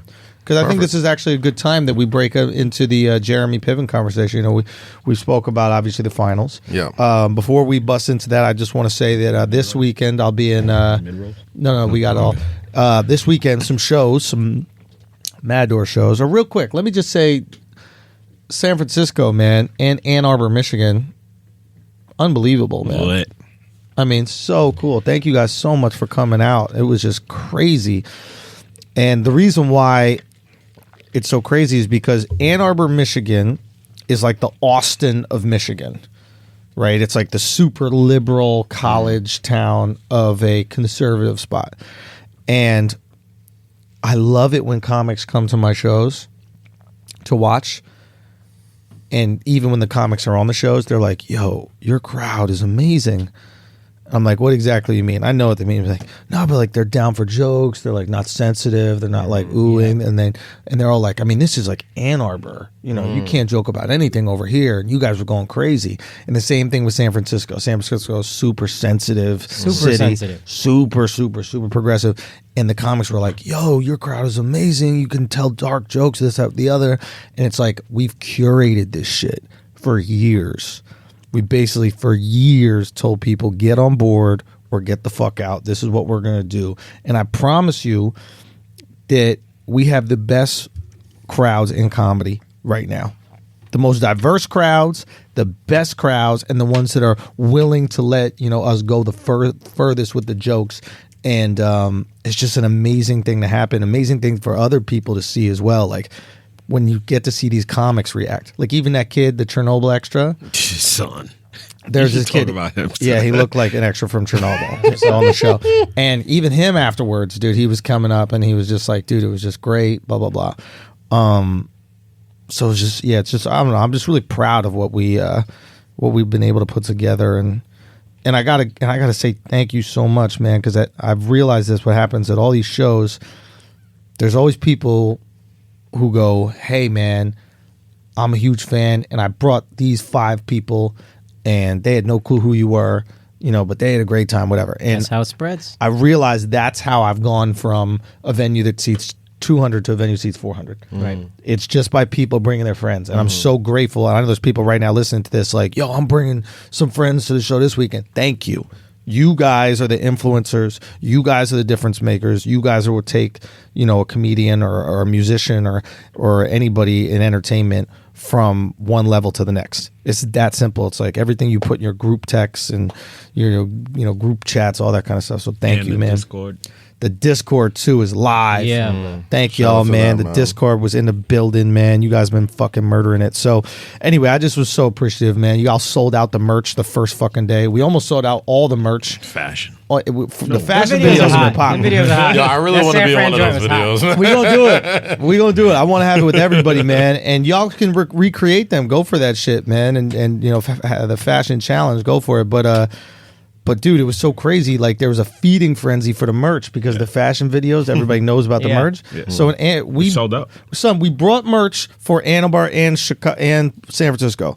We were almost sold out after Ann Arbor. Yeah. We had a few things left for the first day of San Francisco. We were sold out at the end of the first day. Wow. Dude, it was unbelievable. Yeah. Massive shit. It's unbelievable. So shit has been crazy. Shit is hot, too.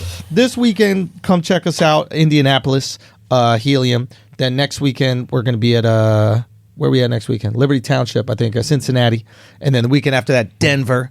And then that Sunday, we'll be in Houston. And then the Andrew Schulz for any more tickets, dates, etc. We're adding some new cities, some very cool, exciting things to share with you. But go get those tickets right now. And don't forget about the New York, Chicago, Toronto, and Boston shows that are all up there available as well. Those are some big-ass theaters. Let's go sell them out. Got you some guys? things to plug. Yeah, this weekend, Atlanta, Georgia, Masquerade. We got Waka Flocka Flame headlining at Duce Palooza in Atlanta. There's a little bit of tickets left, so make sure you go to DucePalooza.com/tickets to get those. The week after that, we'll be in Los Angeles, June 22nd at the Belasco Theater. Get your tickets at DucePalooza.com. And Essence Fest. We will be in New Orleans, July 5th at the House of Blues. We got a lot of special guests for that one coming out. And it's a special start time, too. It starts at 11:59 p.m. It starts at midnight. So as soon as Essence Fest Day 1 is over, hop over to House of Blues. We're going to be doing that until 5 a.m. So get a lot of sleep or just don't sleep at all. And this Thursday, I'll be making my debut on SNY's The Thread at 5 p.m. Hey. I'll be a panelist Corporate on there. cash. So, I'm getting my sports talk on over there for about a half hour. So if you got SNY, if you're in the New York area on Verizon or Comcast or Spectrum, whatever, tune in there. It should be a good show. And, all that good shit. I'm good. Yo, so check it. Real quick, just because we're doing this on the anniversary of the flu game. I remember we were having a conversation. I don't know if it was on the Patreon or if it was on this, but and I was talking about how maybe Steph was poisoned. Yeah. So apparently, what Grover said. Tim Grover. Yeah, Tim Grover said that. Yeah, you're right. I forgot this. Yeah, so Tim Grover said the rumor was that Mike was out drinking late and then he was really hungover and that was a flu game. But what Tim Grover, who was Michael Jordan's trainer, said was that Mike ordered a pizza at like 2 a.m. To his hotel room. And they thought it was weird that 5 guys delivered it. Not 5 guys like the burger, but like 5 different human beings delivered the pizza. And then within like the next couple hours, he was like throwing up all over the place, couldn't sleep. He rubbed his dick on the pizza. Son, they poisoned that motherfucker. Them Mormons poisoned Mike, bro. Oh, and then he dropped 38. Legend. God fucking damn. legend, bro. Anyway, I gotta break out. Anyway, yeah. So listen, guys. Without further ado, we have Jeremy Piven. We chop it up. It's a very interesting conversation, touching on all forms of his life, career, what we've all got going on. Get into comedy. He's pursuing stand up right now, and I really hope you like it, man. Let us know how you feel. Thank y'all so much for supporting this, and then we'll see you over at the Patreon, man. I love y'all. We're appreciative. Keep it tight. Yes, sir. We got a very special guest. Very special guest. We've had a lot of special guests recently, man. It just keeps on getting better. We're on a ride right now. I think we really are. Yeah. This guest, I'm gonna give you a good intro because I think that you happen to accomplish something in television that is very rare. I can only think of one other time that's been done, where a side character becomes the main character. And the only other time I can remember it being done was Dwayne Wayne in A Different World. Yeah. Fucking great reference. That's a very strong reference. Okay. And that only happened because Lisa Bonet got pregnant. But I also think it happened because it was straight. He bodied that role. So we started watching for... Yeah, the show, the first season was... I'm like, Different World stan, low-key. Yeah. The first season was not good. It was like all I'm integrated. so confused. Was this... Well, let me introduce you, bro. Let me introduce you right now. We got Jeremy Piven in the building. The legend, Jeremy Piven. Now, some of y'all know him as Ari Gold from Entourage. And it was that Ari character, which I think initially starts as this side character. And then you found the series kind of wrap around you. Yeah. Yeah, but that to me is a metaphor for all of our journeys in the way that, it's interesting. When I started that role, I was 37 years old. Right. I won the Fresh Face of the Year award. There was nothing fresh about my face. Literally. I was 40 movies into the game. Yeah. I was starring in shows and producing and blah, blah, blah. And just let this be a lesson to you in the way that this thing came along and it was one scene in the pilot. You know what I mean? And it was like, look, even my representative said, why would you do this? We have opportunities to produce shows and do the lead and blah, blah, blah. And you have to put your ego aside and all the preconceived notions of where you think you should be. Do you have any idea who I think I am? No, it doesn't matter. What's the best show? What's the best opportunity? Where are you going to do your best work? Where will it be seen in the best light? And HBO had, Sopranos and Sex and the City and all these great shows, and I knew that Wahlberg's life would be fascinating, and I knew there was a real drama turtle. There's a real entourage there, and there's a real Ari, and so I knew Emanuel, right? Ari Emanuel, yeah.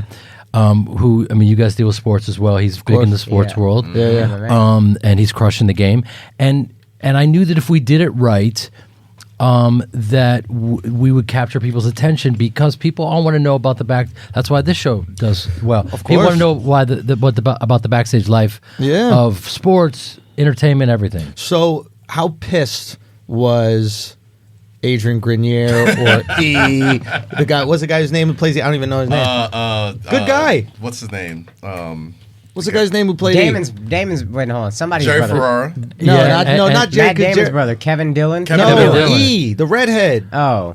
Kevin Connolly. Kevin Connolly. Yeah. Well, Bro, I thought he was one of the hobbits for so long. I kept on mixing him up with the other Game of Thrones. Oh, fam, I thought that was That's Rudy. Rudy. That's That is Rudy. He's Yeah. not Rudy, is he? I know they're not Rudy. None of us are very tall. Let's get that out of the way right now. I'm trying to breed up right now. I'm looking for a woman with height. Let's go. You know what I'm saying? A better hairline, a vertical, something, anything. Let's go. No, listen. They had to be tight. No. You have one scene in the pilot, and by the, let's say, second, third season, you're the main storyline. Look, it isn't my concern. I'll tell you what doesn't concern me. Yeah. Other people's salary. Yeah. Other people's expectations, disappointments. Right. You're going full Kawhi Leonard on us right now. Hold on. No, seriously, because I, you know what? If I don't want to know what anyone else makes, it's not my business, man. Right. You know what I mean? It really isn't. I'm not just saying. I'm just gonna keep it real right now. I have to. Yeah. I have no other way. This isn't me trying to be seen in any way. Right. This is just who I am. So I have no idea what their perception of me was. I have no idea what anyone made. No resentment. There's no jealousy. You know what, man? That's. Listen, if anyone was to be jealous, it's like, where does that come from? That that's the manifestation of insecurity and a lot. We're going to go really deep right now. We're artists, man. We're insecure, bro. We're insecure. Well, it's 100%. We're not begging for validation because we feel so good about Listen, ourselves. I like the Ayanna fix my life answer you giving us right now, but I need to know, were they jealous or not? They were jealous, bro. I still call him the Hobbit. That's how you know they're jealous, bro. Listen, let me just tell you how crazy the world works. All right, go. Right now, Kevin Connolly, who you refer to, is an incredibly prolific director who we would all like to hire us. Yes. So what I'm saying is, before you throw those stones, my man, and I've seen your stand-up, and you're a killer. That's why I'm here. Appreciate it. Because I've watched your stuff, and you're inspiring, and you're doing your thing. And watch this transition. One of the great things about stand-up is that you get to write your own story. Media trained. Is it the first rodeo? Hot You as can it tell. smooth to the days of underwear. Never lose. I love it. Look at you. You're in an arena where you don't. It's like you look at Ricky Gervais, and he basically says these things like, "Look, man, I don't care if these people hate me. Fuck you, I money. write my own stuff. Fuck That's you, so money. dope. You know what I Yeah. mean? So Yeah. you do your own thing. You don't need to be okayed It's by fuck you a art. It's producer not even fuck or a you money. studio or anyone. As you said to me off camera, it's supply and demand. You're it. good. You bring the people in. You eat. And that's what I love about this game. It's like Stand up. It's so real. There's more, dude. Admit when you leave the acting world where you're auditioning and you go into the stand-up world where you have for the first time a little bit of control in what happens that weekend. Isn't it a little bit intoxicating? Yeah, it completely is. It's a lot of things. It's intoxicating. It's addictive. It's terrifying. Why terrifying? It's terrifying because I mean, you have to understand. I haven't been doing it very long, but my learning curve is strong because I've been on the stage since I was 8 years old as an actor. So I've got 40 years on the stage. So I'm very comfortable, and it's my home. Now, how do I dig deep every day, sit with guys like you, and just I'm in graduate school, learn. put my ego aside, talk to everyone that's featuring, hosting, whatever. Right. I'm shooting a documentary about it. Good. You know, so I'm learning at the speed of light. And people, it says a lot about you that the first question that any of you didn't have is, how long you been doing stand-up? Yeah. And there's something about stand-ups, and I get it. And Yeah. you're so protective of your space, Yeah. and I get it. Yeah. Because you've had to grind forever. Yeah. But the reality is, if I told you the exact amount of time I did stand-up, it wouldn't match up to what you're going to see because I have so much respect for the game. That was my next question. I mean, like stand up is a lot like rap music. Like Right. you know, if somebody's as popular as you who has played such an iconic role on TV comes and sees Andrew go do stand up. A lot of times people aren't that inviting because like, oh, here comes this guy. Did you get any of that when you started getting your stand up? You're gonna get hate, right? Yeah, You know, comics are comics are insecure. gonna hate. Yeah. You know what? You know what's interesting is that, and again, I'm not just saying this. I swear to you, it motivates me. It just, there's nothing better than, you know, one time I you know, Like taking Kevin listen, I won't say Connolly's that- job. I'm not gonna Taking his pages. Every time you open that script, you're like, oh, he only got 4 pages? I got him. Let me make fun of this Chinese guy more. Bro, do you know that? I'll tell you. I'll blow your mind even further about Entourage really quickly. Yeah. Everything that I said was written, so that think about how improvisational it looked. And I'm not celebrating myself. And I guess I am. But it's our job to make Blow every. your mind for a second. Yeah. I'm amazing. No. What I mean by that was, it's just simply our job to make everything look improvisational. Yeah, that's what it felt like, bro. And that's what you do. Yeah. So, in order to do that, if you don't own the lines, and if you don't own them to the point where you can then be totally present in the scene and not have to be reaching for a line or whatever, if you're totally present and you're really playing off the other person, and you have all the specifics of all that stuff, what you need, want, fear, blah blah, and if you can be totally present, then that's why everyone was like, oh, you were just making that up. It was a documentary. It's like, no, that was written. It wasn't a documentary. It was written, and there's someone there literally looking at the script. Making And if I, sure that yeah, you do man, it. I'm Jewish, You and it's gotta just hit like all the it was like slurs. my bar mitzvah. It's like you know what I mean. Every day was my bar mitzvah. You want to go to heaven? You better get these bars right.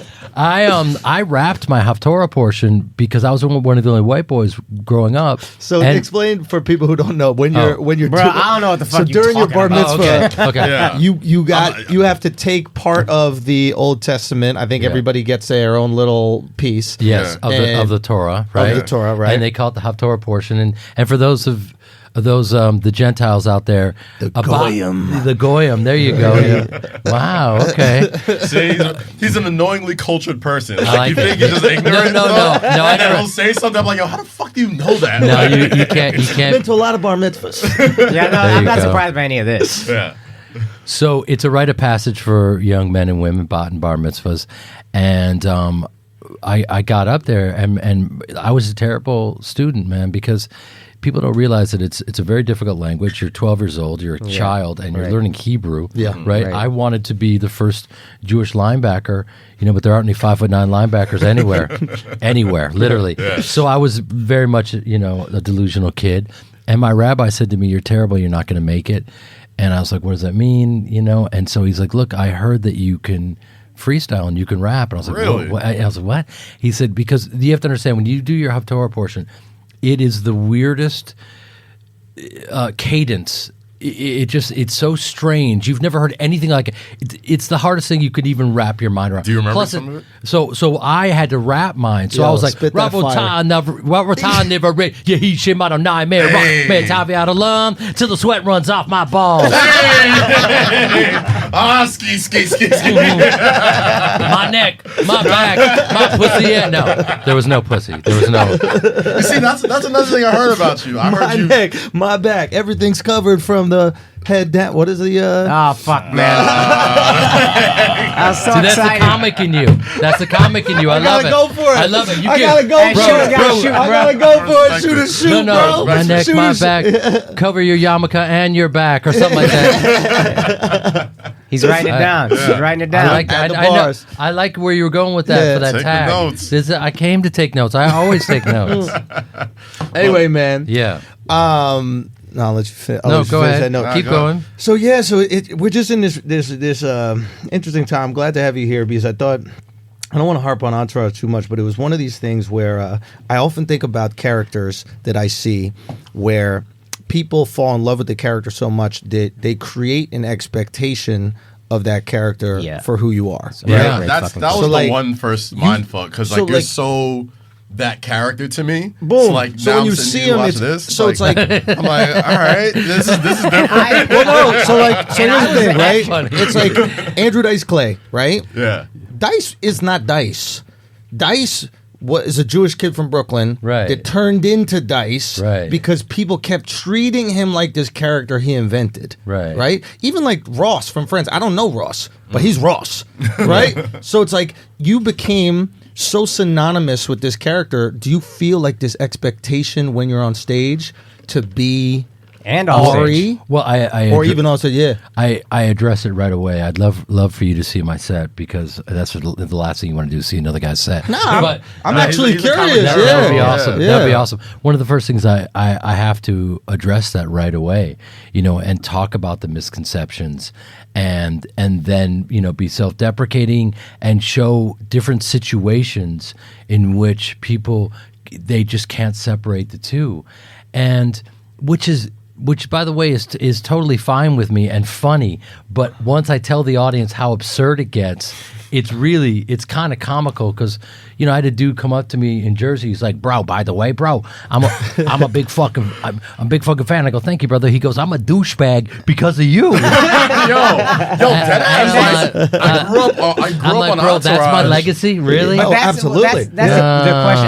I had a couple questions about that. That character's so magnetic and big, but like, one question is, off stage, people not only expect Ari Gold, especially in that time, but they reward you for acting like that. So if you give them what they want to, I would assume if you can just like be a little mean, be a little dickhead. No. Here's the most fascinating thing about what you just said. Okay.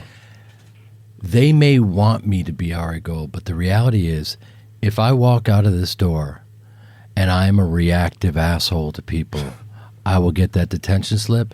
I will be in page 6 tomorrow.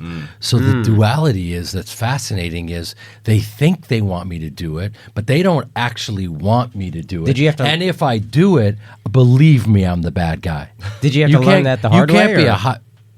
Oh yeah. Yeah. Okay. Oh, absolutely. Wait, what happened? What happened? Oh my God! How much time do you have? Well, I mean, Plenty. look. That's the only way I get paid, so I'm here. I mean, look. I'll just give you one example that'll kind of illustrate my point.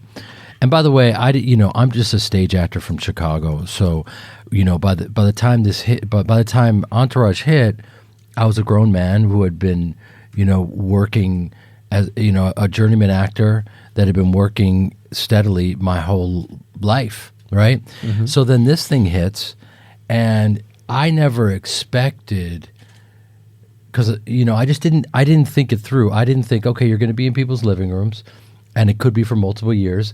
My mom saw it coming, but I didn't. Mm-hmm. They may tie you to this character, and then they may vilify you based on the authenticity of the character, right? Yeah, but I had no... Which is interesting, because he's such a departure from who you played before. I was actually a fan. Whenever I saw you in a movie or something, I'd be like, yo, I love this guy. Yeah, Thank you. But keep going. Yeah, what's funny is I never played a character with any power until then. I was playing, Nick Cage's best friend, Cusack's best friend, schlumpy, plus ones. Yeah, right. And then that character... was when white guys could play those roles. Now we're off camera waiting in the car. You guys need anything? I can make some sandwiches. We had a good run, bro. I'm a closeted gay. Right. Every character I audition for is closeted gay. There you go. If I'm not straight gay, like completely out of the closet, it has to be closeted gay.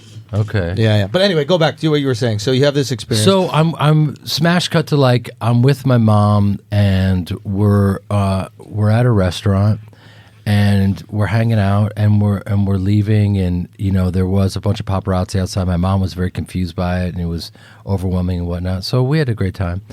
And it's always good. To this day, I talk about this on stage that I run lines with my mom. And just imagine, like, everything I said is Ari Gold I said to my mom's face, which is insane. So I do a whole bit about that. But so we had a great time. And then in the paper, it said that I was yelling at my mother so badly that people had to get up and leave, and I'd been banned for life from the restaurant. And my mom called me up and goes, "What did I miss?" And I'm like, "Mom, you didn't miss anything. You were with me the whole night." And my mom is from another generation. She's from a time when, there had to be a kernel of truth in order for them to publish it in the paper. Right. We're talking about a woman that's, seen it all. Sure. And so she had no reference for this type of insanity, the fake news, where they can just literally go, yeah. And so my buddy was, runs the restaurant, and he wasn't there that night. He rang up the staff, and they're like, and it said I've been banned for life. And he called up the staff, and staff was like, "Oh no, we love Jeremy. He's he's great. He was here with his mom last night." And so he called up the paper and said, "No, we're I run the restaurant. This never happened. That's my guy. He's not banned for life, blah blah." And they said, "We have reliable sources." He goes, "I run the restaurant." So my the point lies is, already made it away around the world before the truth even puts its pants on. That's what Charlemagne says. Always all the say, time, the lie. No one believes the truth if the lie is more interesting. yeah, that's heavy. That's heavy. But Martin Luther King said, "No lie can last forever." So take that, motherfucker. Damn right, I like that shit. There we go. And I have to Damn, you trumped my black guy. I was like, Charlemagne, yeah, Martin Luther King, motherfucker. Sit on MLK, bitch. No, so that was a trip to just go, oh, wait a minute, okay, the game is rigged. Okay, this is interesting, and so it's been interesting. Does Hollywood make a decision? Like, I hate this like Illuminati version of Hollywood or like politics that we put out there, but like sometimes it seems like I'm one of these guys where like sometimes my reputation precedes me, right? And my reputation hasn't been the best, right? So, and it's always poor amongst people who I've never met. Mm-hmm. Right? So anytime I hear bad things about somebody that I haven't met, I give them the benefit of the doubt, right? Because I know what it's like to be that guy, per se. But do you think that there are people in Hollywood or these different industries that make a decision about you and then kind of coalesce behind that? Absolutely. Like a revisionist history, if you will. Oh, for sure. For sure. And but that's been going on forever, and I get that. And yeah, whenever I sit down with someone and meet them, the response is always, "Oh, okay, that's not what I expected. Yeah. I'm never what they thought." You're not that bad. Yeah. No, not at all. Yeah. I'm just literally a journeyman actor from Chicago that's been doing my thing, and I like to work hard, and sometimes that can stir things up in people, and oh, man, am I not perfect? And I've had some bad moments, but yeah, it's a trip. But it's your job to not focus on how you're perceived. Mm-hmm. You know what I mean? And it's easier said than done, especially when it's being done, on a massive scale. Mm-hmm. Do you know what I mean? It's not easy. But if you can think of it like, okay, well, what a great gift. Because I need to realize that that's not real. I know what's real. Yeah. I have to hold on to the truth. Yeah. And instead of, being a slave to your fears and your thoughts put out and the fires and all that bullshit. Yeah. And trying to be loved by people you don't know, just try to be the best person you possibly can. And yeah, there's Kaz brought out a great point about LeBron James, right? We were talking about LeBron James out. He has this media platform, right? Mm-hmm. And he's the first athlete that we've seen take their narrative or take control of their own narrative, right? So easily back in the day, especially like in Hollywood, it's like, okay, we don't like this guy anymore, we're writing this guy off, or this girl, we're writing this guy off. And then you can't do anything because there was no Instagram, there was no Twitter, you didn't have your own outlet. And now with social media, and the extreme version is, well, LeBron has done it with Jeff Bezos has done with the Washington Post. Like you can literally put out your own story. Yeah. It is called your Instagram story. So anything that comes out about you, right? You can combat in real time if you need to and right that ship, right? And I think the most powerful thing about being a comic is that if you can do something with humor, you win. Mm-hmm. There's no tool more powerful. So say whatever you want about me. If I can make that thing funny, it doesn't matter how scandalous it is, you lose, right? And I mean, you can see journalists and us both use words for a living. We're both trained with words, but our words are trained to be funny, and that sword is just sharper. Medicine in the candy. You attract more bees with honey, man. Yeah, you attract more bees 100%. with honey, and humor is the honey right there. And you can see LeBron, like even LeBron not being in the playoffs this year, like he's really upticked the content that he's putting out. Fun family stuff. Taco Tuesday. There was that video going on. Tuesday, the fucking the shop and shit. The shop, like, all the shows, awesome, everything is 100% planned. It's and like people okay. give him shit about it, but I'm like, yo, He knows like what he's if doing. I had that fucking power, hell yeah, I want to control my narrative. Hell yeah, I want to put out shit that I want people to see. Especially if I'm that big and powerful as an athlete. Like, why wouldn't you? So that's the shit that we got to do now, because there's going to be situations where, you know, a version of our path might be a little bit more blurry or misrepresented. You know what I'm saying? I do know what you're saying, and yeah, I would like nothing more than to be understood. You know what I mean? That would be fantastic. That's on you. That's the beauty of what you're doing now. But like, that's on stand-up you. is literally telling your own story. It's not somebody else writing the words. Entourage, everybody wrote every word you said. Testament to you for making it seem like you just hate everybody. But stand-up, now you can explain yourself exactly like Andrew said, with humor, and then everybody walks away believing that. Or with confusion. Like, look, Chappelle did it better than anybody else, right? Facts. Like, Chappelle created mystery, right? I'm going to go to South Africa. If you don't think Chappelle knew every single step of what he was doing, this is a brilliant man, right? He understands the value in mystery. He created mystery. He created exclusivity. He created scarcity, right? Instead of screaming to the mountaintops where he's going to be, he's like, I don't know where I'm going to be. I'm just going to pop up randomly. And then once he started putting out dates, people were like, wait, we have the opportunity to see him? Oh my God, right? And then He's like Off-Whites. Exactly. He's like a hot sneaker, right? Yeah, so he was hype beasting. boom. Yeah. And then when he puts out the special where he alludes to what happens with Comedy Central, he doesn't say exactly. He just does a kind of metaphor for what it was that With the pimp diaries, pimp analogy, whatever it is. all that. Oh my gosh, it was great.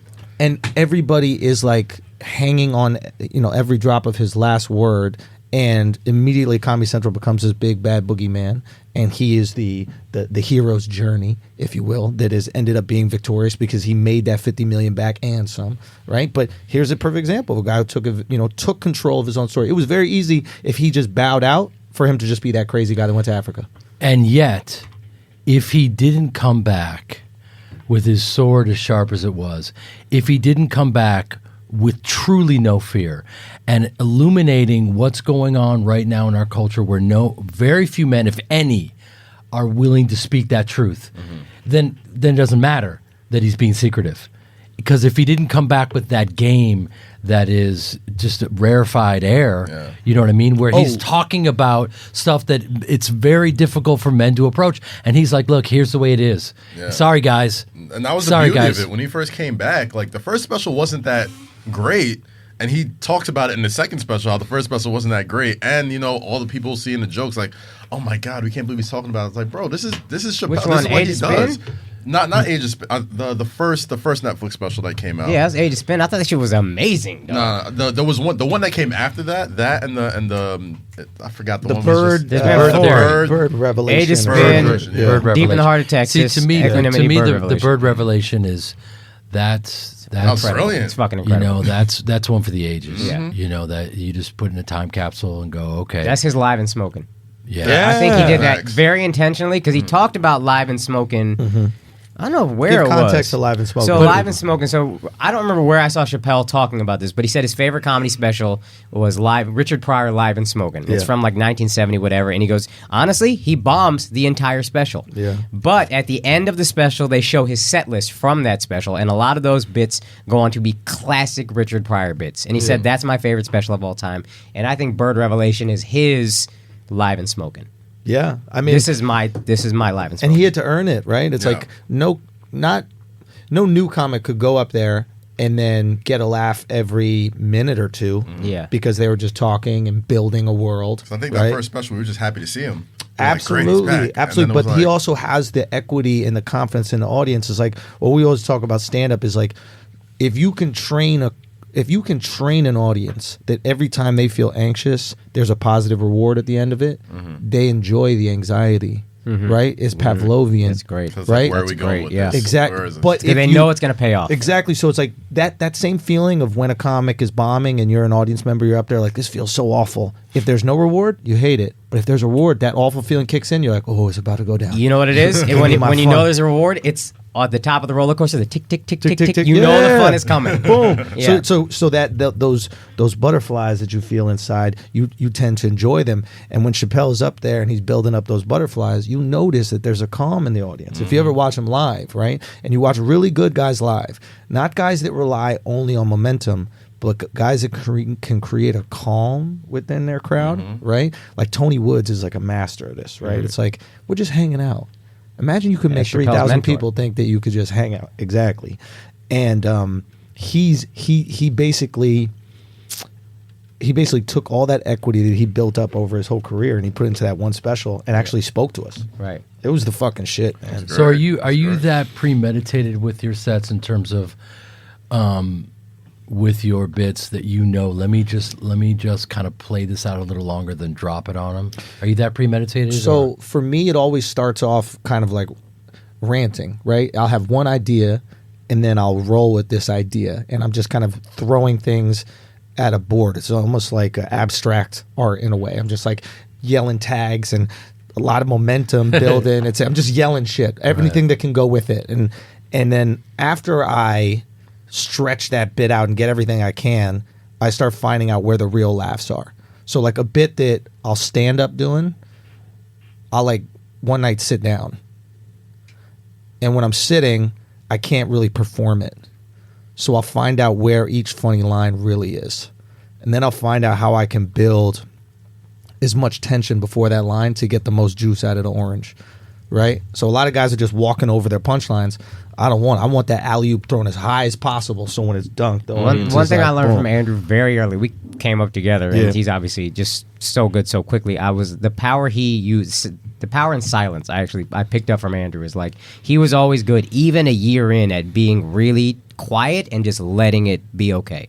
Build. And yeah. that takes a lot of confidence. I would freak out. This is like a newer thing for me, Yeah. finally being like, yo, it's cool. This is cool. Just But be, that for me, there is that panic initially, and that's why I'm just going. Yeah. But it's once I find the bit, like I don't feel panicked once I know that there's the punchline here and how they're going to react to it. So you're Right. kind of writing jokes backwards. Always. Like, it's like you know where you're getting to, and then you just kind of go back. Okay, how can I? Especially get with a here? story. Like once I have the end of the story, Yeah.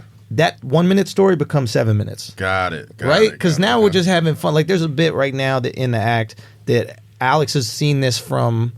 That's Alex, right? Alex has seen he's seen this bit from it being maybe 30 seconds Yeah. to 10. Now it's 10. It could be 10 minutes because I know the end. So I know the out. There's no Right. anxiety. right. We know where it ends. We know the reaction. Now it's just how much fun can we have in this world we set up. You know what I'm saying? Yeah, and that punchline that you know is strong enough to build to is something that will illuminate a kind of a universal truth that they hadn't thought about that you know is going to crush them. Or come out of absolutely nowhere that they couldn't have seen. Oh yeah, Right? Like bait and switch or whatever. bait and switch misdirect, but it can misdirect in a way that like it speaks to something, or misdirect in something you set up in the beginning. Like sometimes you plant a seed real early, they forget that it's planted, right? And then you see that seed come to be Chappelle's a watered. master of that. Yeah. Right. He talks about it in the special. Subtle. He Yeah, does. like, it's Yeah. like, I'm No. so good at this. I'm gonna tell you the punchline. It's Oh, like, yeah, and then- so I kicked her in the pussy, Yeah. and then he goes all the way in the back, and then he comes right back at the end of the show. It's like, see, I told you, and then he kills. Dude, as a usual. gem he gave Insane. me, just because he's just the friendliest dude. We're not like friends by any stretch, but I just met him once, and I remembered his Inside the Actor Studio. He said going to theater school, acting school, helped him be a better comic. And I said, how? And he goes, you just learn little things. Like one time a teacher was talking about us, and he was just holding up a remote control, and he was just like, everybody look at the remote control. And then he keeps talking about us, about everything. He just keeps moving the remote control. And then he just keeps talking, and suddenly, ha! It was some story like that. And then he was like, and that was a big lesson for me. And I was like, yeah. Then in my head, I was like, what the fuck are you talking about? And then I saw I was him. about to say, what the fuck are you Yeah, talking so about? I saw him go on stage at the comic strip that night, does 4 hours, and at one point he starts talking about all this shit, Jack Johnson, and how like John McCain only ran on this platform because something happened with Jack Johnson. You know who Jack Johnson was? He was a great white. He used to black heavyweight boxer. Used to knock out white dudes. Only loved white women. Champion. They threw him in jail on the Mann Act. That's what they got Elliot Spitzer on. And then he gets all conspiracy theory shit. And he goes like, I'm not even gonna tell y'all what I think about 9/11. Like, you wanna know what I thought about 9/11? You don't know who I think did 9/11? And everybody's like, yeah, tell us here. I was like, all right, you're fine. Ashton Kutcher. Like the whole thing is one big punked episode. And so all this was just bullshit. All this conspiracy theory stuff is just waving the remote or the phone. And his remote is actually his cigarette. Interesting. Yeah. So like if you see how he uses the cigarette on stage, right? It's like, okay, let me milk this moment. If I just stare at you as an audience, you're gonna get uncomfortable. But if I look up and I take a deep drag of the cigarette and I blow it out and I tap it, right? It's just how I build this. What is he gonna say? What is he gonna say? What is he gonna say? So like everything with him is calculated, man. It's like use of his voice. Yeah, and yet Nobody talks like that. I don't use. I don't care where you're from. Nobody. Hey, that's not an accent, Bitch.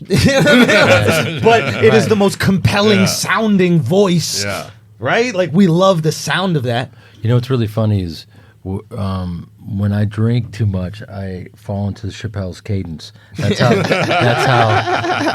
I told him that. He's like me too. God damn it.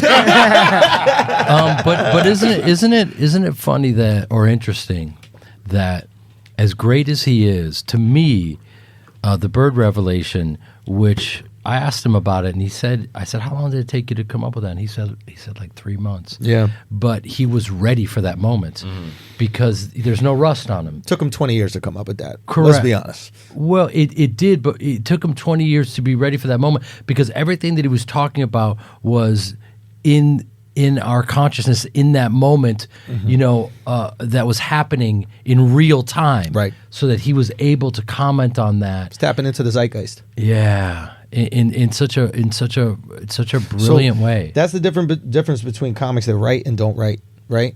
People go, oh, but you got these old jokes. It's not about your jokes being old. It's just you're not addressing culture.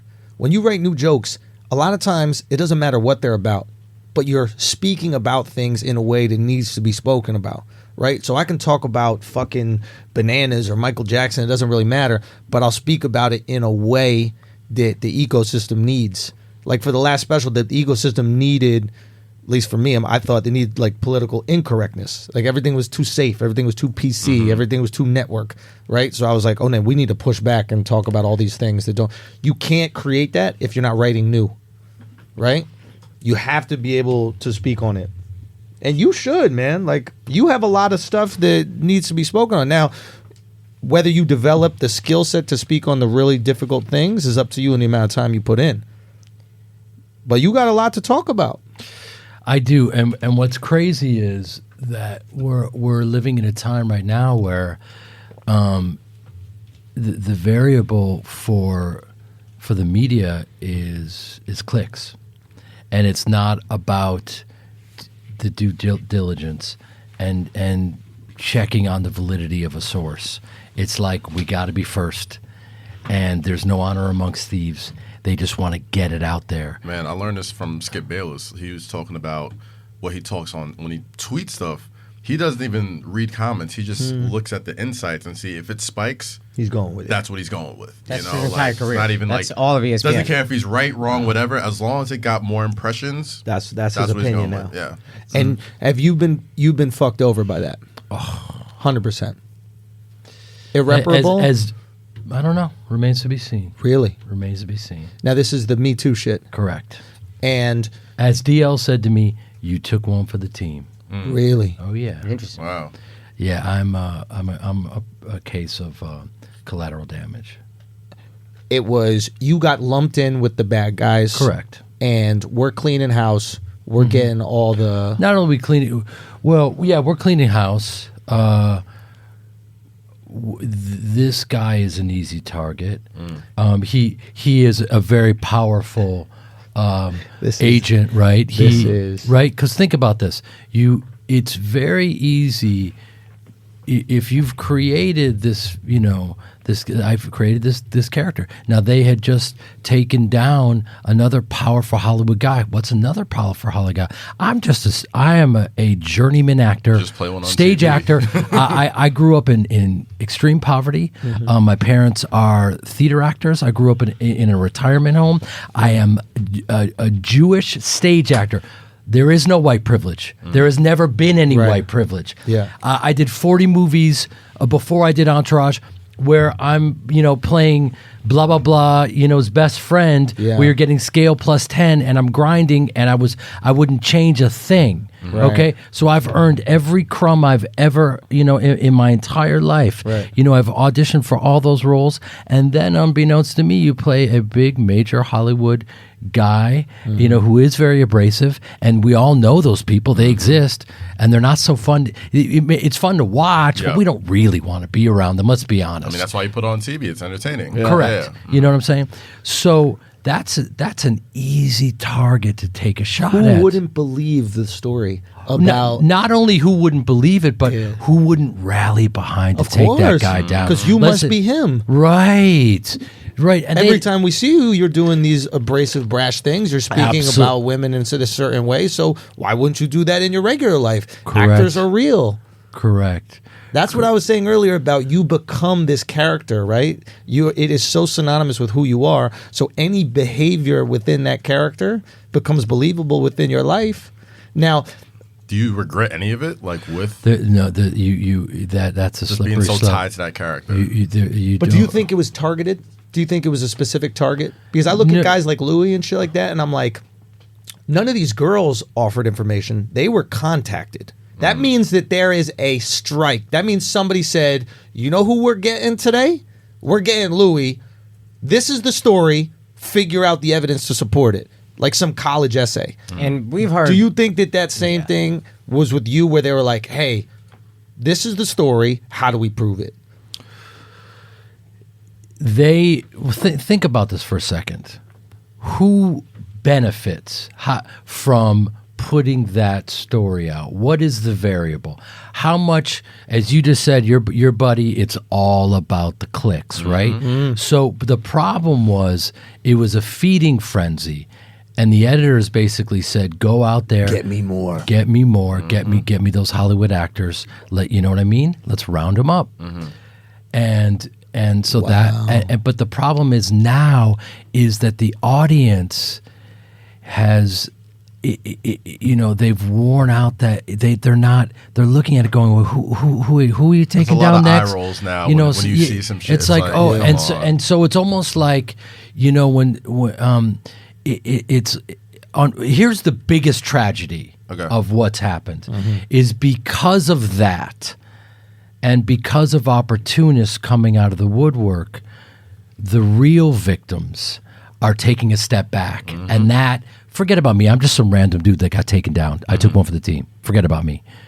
I'm just one dumb life. Who cares, right? It was only my whole life that I put towards acting, right? It doesn't matter, right? Just put me aside. I just put. It's all good. So that shit hit me in my stomach. I was like, damn, okay, right. But what's more important than that is that it's a deep misuse. Abuse of power. Yeah, it really is. And now what's happened is, if you notice, they'll try that stuff.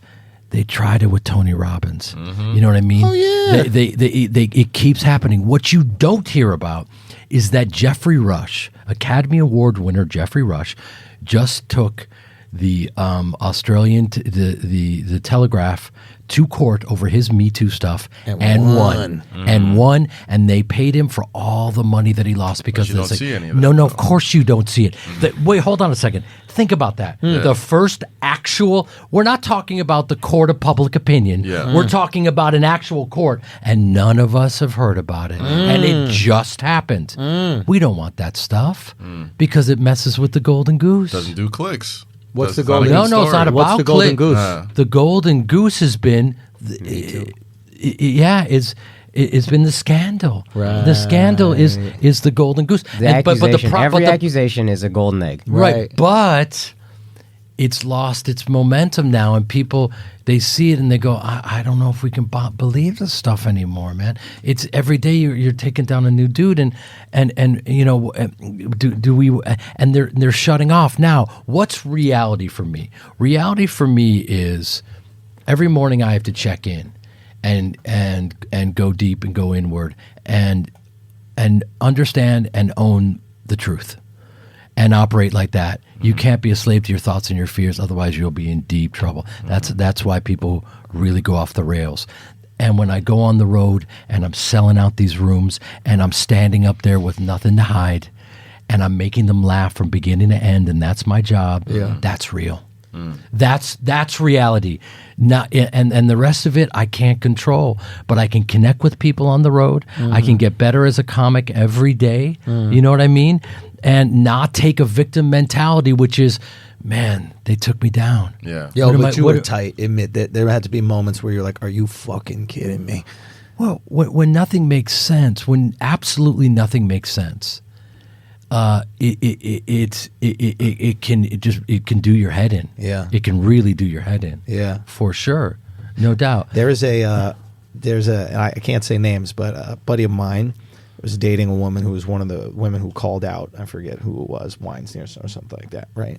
And she, what she said to him was, "I'm upset that I'm not getting offered to co-host The View. I'm upset that I'm not getting these same offers that these other women are getting." Meaning, her purpose for coming out was to get on the fucking View and be a co-host. And it was like, whoa. There's always motives behind that type of shit, though. What's much worse than that is the woman that was raped. Yeah. That's the worst part about it. Is the woman that was raped and is saying, "Hold on, man. This has become something else, and I can't," and she's not coming forward. Or that's the tragedy. What the great things that have come. There's been some great things that have come out of this. Equal pay. Yeah. In terms, my sister is a director. Women are getting more opportunities than ever before as directors. Right. There's been some amazing things, and I'll take one for the team for that. You know what? She can't put you in a movie. I'm saying, you know what I mean? Like, bro, sis, what's up? Come on, sis. Took a little sip of that drink like this. My man. No lie can last forever. Just remember that. So that's why we got to control our shit. What were you saying? Two questions I had, and they might be the same thing. One, you said you have to go inward every morning and say, "I know the truth," or what is the truth to you? The truth is, I know who I am, and I know who I am in my soul, and people can they can have a misconception about me, but I can't control that narrative. You know what I mean? I can only control what I know to be the truth. You can't control it. Yeah, now. And this is what I was going to... My second question is, you said you're just a guy who's misunderstood, and you have an opportunity as a comic to be understood. Cliff's Notes for us, what do you want understood about you? I have a joke for you, by the way. I think it depends if you want to... It depends if you want to use it, but... like if you're in a really shitty town doing stand-up, you can say that like one of the benefits of the Me Too movement is you get to see me here. I would never be in Homestead, Pennsylvania if it wasn't for #MeToo. How stupid, man. Like that's a way of leaning into this thing. See, you know what's interesting? It's funny. If I were to, one of the misconceptions about me is that I really enjoy going bad on people and making them feel terrible, and I'm an equal opportunity offender. That's basically what Ari Gold was. The character was, yeah. Yeah, He was the greatest. What my job with that character was to take a guy that said terrible things to people, very hurtful things, and to make him dimensional and truthful and accessible and human and tragic and all of these things. And that was my job. And the result of putting everything that I had into this character. And by the way, like you talked about Chappelle, I mean, I've got 40 years on the stage as an actor, so that wasn't an accident. Right. I didn't get lucky. It wasn't because the suit fit. Right. You know what I mean? There were other variables that were involved. Yeah. I went to NYU. I went to the National Theatre of Great Britain and studied Shakespeare. I was at Second City doing sketch comedy and improv and all of these things. And a lot of people, even Joe Rogan, when he introduced me one night, he said, "Yeah, that's all we need is another actor trying to do stand up." You know what I mean? And 1,000%. Rogan, a real one, dog. And the reason why Joe is so loved is because he is authentic. Yeah. And people gravitate towards that. Yeah. And he'll never stop being that way. And then afterwards, he came up to me and he said, "Oh, you take this seriously," and I do. Yeah. And believe me, if I didn't, you would have heard about it. Yeah. Right. You would have heard. Oh, yeah. That's why I feel like you must be doing well. Because nobody's talking about you, period. They're not going to compliment you. Yeah. Okay? They're not going to compliment because they're not rooting for you. Well, did you hear what DL said the other day about me? When I was doing his show, and I love DL. He's one of my favorite comics, man. Yeah. He hits on many different levels, and now I'm saying that he's saying it. But I'm going to cut that clip to he hits on men, not different levels. We're just going to run with that. That's going to be great. Hashtag we were both doing this charity gig. By the way, you'll never see any coverage of any charity I ever do. Yeah. You'll never see a picture of me and my mom walking down the street. That's a real charity, though. Yeah, you don't do it for the fan. So to be understood, I'm a fucking mama's boy. Yeah, I grew up in Chicago. I have a great relationship with my mom, my sister. Yeah, I've grinded my whole life. Yeah, I'm a decent human being. Yeah, I have people's back. Yeah, I'm loyal. Boring as shit. Who the fuck cares about that shit? Yeah. Who'd you curse out? Right. Yeah. Right. We need a scandal. We need a story. But what was DL saying? So DL said that, he said that he saw me up on stage and he was actually jealous because he knew how long I've been doing stand-up. And I said to him, "There's no way you were jealous. There's no way." Because that guy is a king, man. Killer. He crushes it. And I'm still just trying to figure it out. But the fact that he said, by the way, DL doesn't have to say that. Yeah. He would never, ever say that. Yeah. So I do know that, believe me, if I was up there running the clock out, doing a Q&A, being a hack, you would have heard. The clock out, doing a Q&A. You know what I mean? You can name names. I've seen some. I've seen some shows. You know what I'm saying is if you were the guy, I welcome anyone. We would know. If you were the guy that asked to go second, we would have heard about it. We would know. We would know. And again, I haven't seen asked to go second. I take any killer that's not headlining yet and wants to open for me, I will only get better. There's a guy named Eric Myers. I don't know if you know him, but it just gets out there and he just throws bombs for just until they pull him off that stage, man. And people are like, "You're gonna let him fucking feature for him?" I'm like, hell yeah. Because it's my job to then go. Iron, man. Yeah, I mean, and they are exhausted by the time I hit the stage. Yeah, and it's not a great idea. And he should be headlining, and he will be. Right. He's had an interesting journey himself. He'll be the first person to tell you that. And but yeah, I don't want some viciously mediocre. Someone that's soft. So you can save the day. Yeah, so I can come in and look better. Yeah. That's not interesting to me. I want to get better fast, and I'll do whatever it takes to do that. And that's why you haven't heard a word. Right. But not hearing a word is the right thing, is what I'm trying to say. That's a good thing. Yeah. Because we would hear. And people talk. And there are people out there that, that sometimes struggle, and especially newer guys, and then you hear the word on the street. Yeah. Especially if it's an actor, a successful actor. Because there is this resentment I think stand-ups have for actors. I don't personally have it because I think any actor, at least a comedic actor that doesn't do stand-up, is an idiot. Like, I think they're a bona fide idiot because how else could anybody see you be funny? Like, you're basically just going, "Hey, director, I'm really funny." Well, how? Do you have anything? No, but if you give me a shot.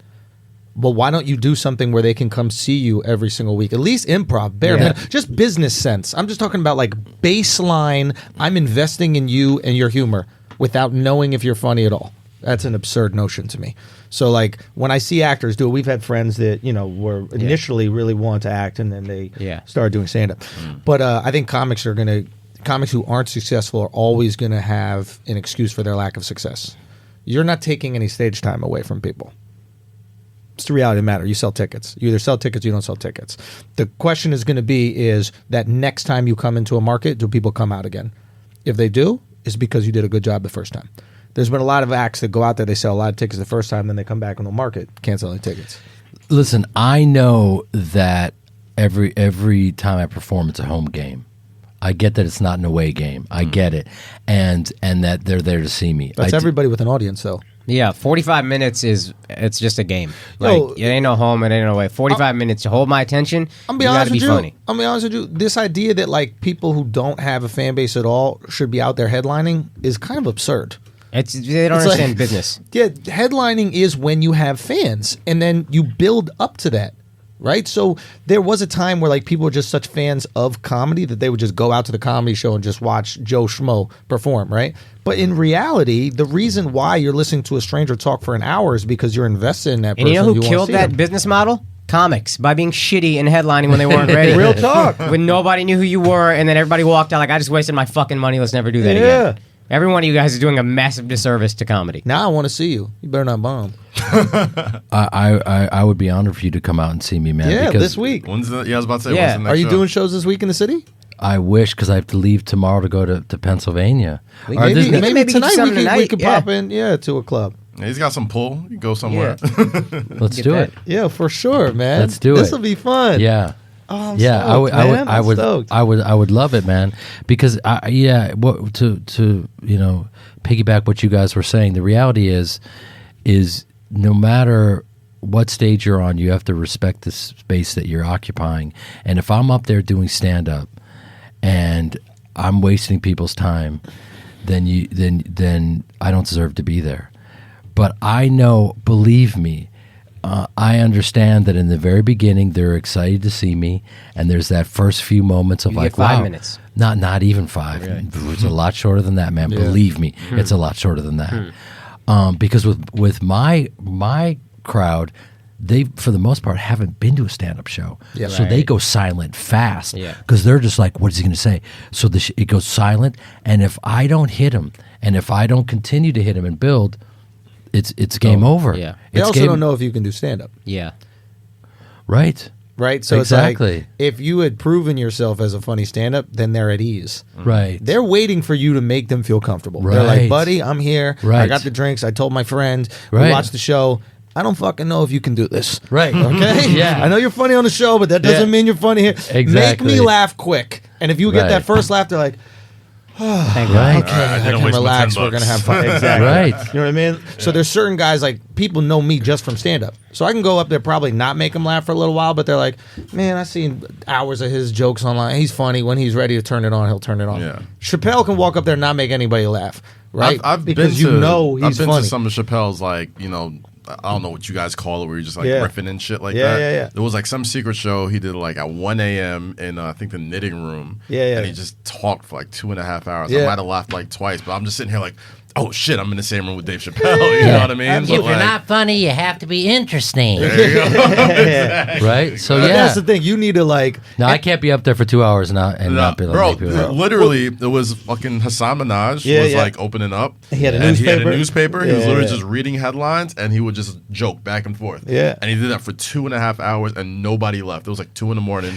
3 in the morning. You know After what? a while, we're just sitting there, just like, holy shit, we're in a room watching. Because Dave you Chappelle know work on that jokes. this guy's funny. He's already proven. And Yeah. like, so there is a world with It's like you would where go like... and watch Michael Jordan like shoot by himself For in the sure. gym. You know what I mean? Like it's the Exactly. same thing I was doing. There's a world where it's almost like if you put out a bit, right? One of your jokes. Doesn't have to be a long one, but it has to be a good, strong bit. There's almost something about that.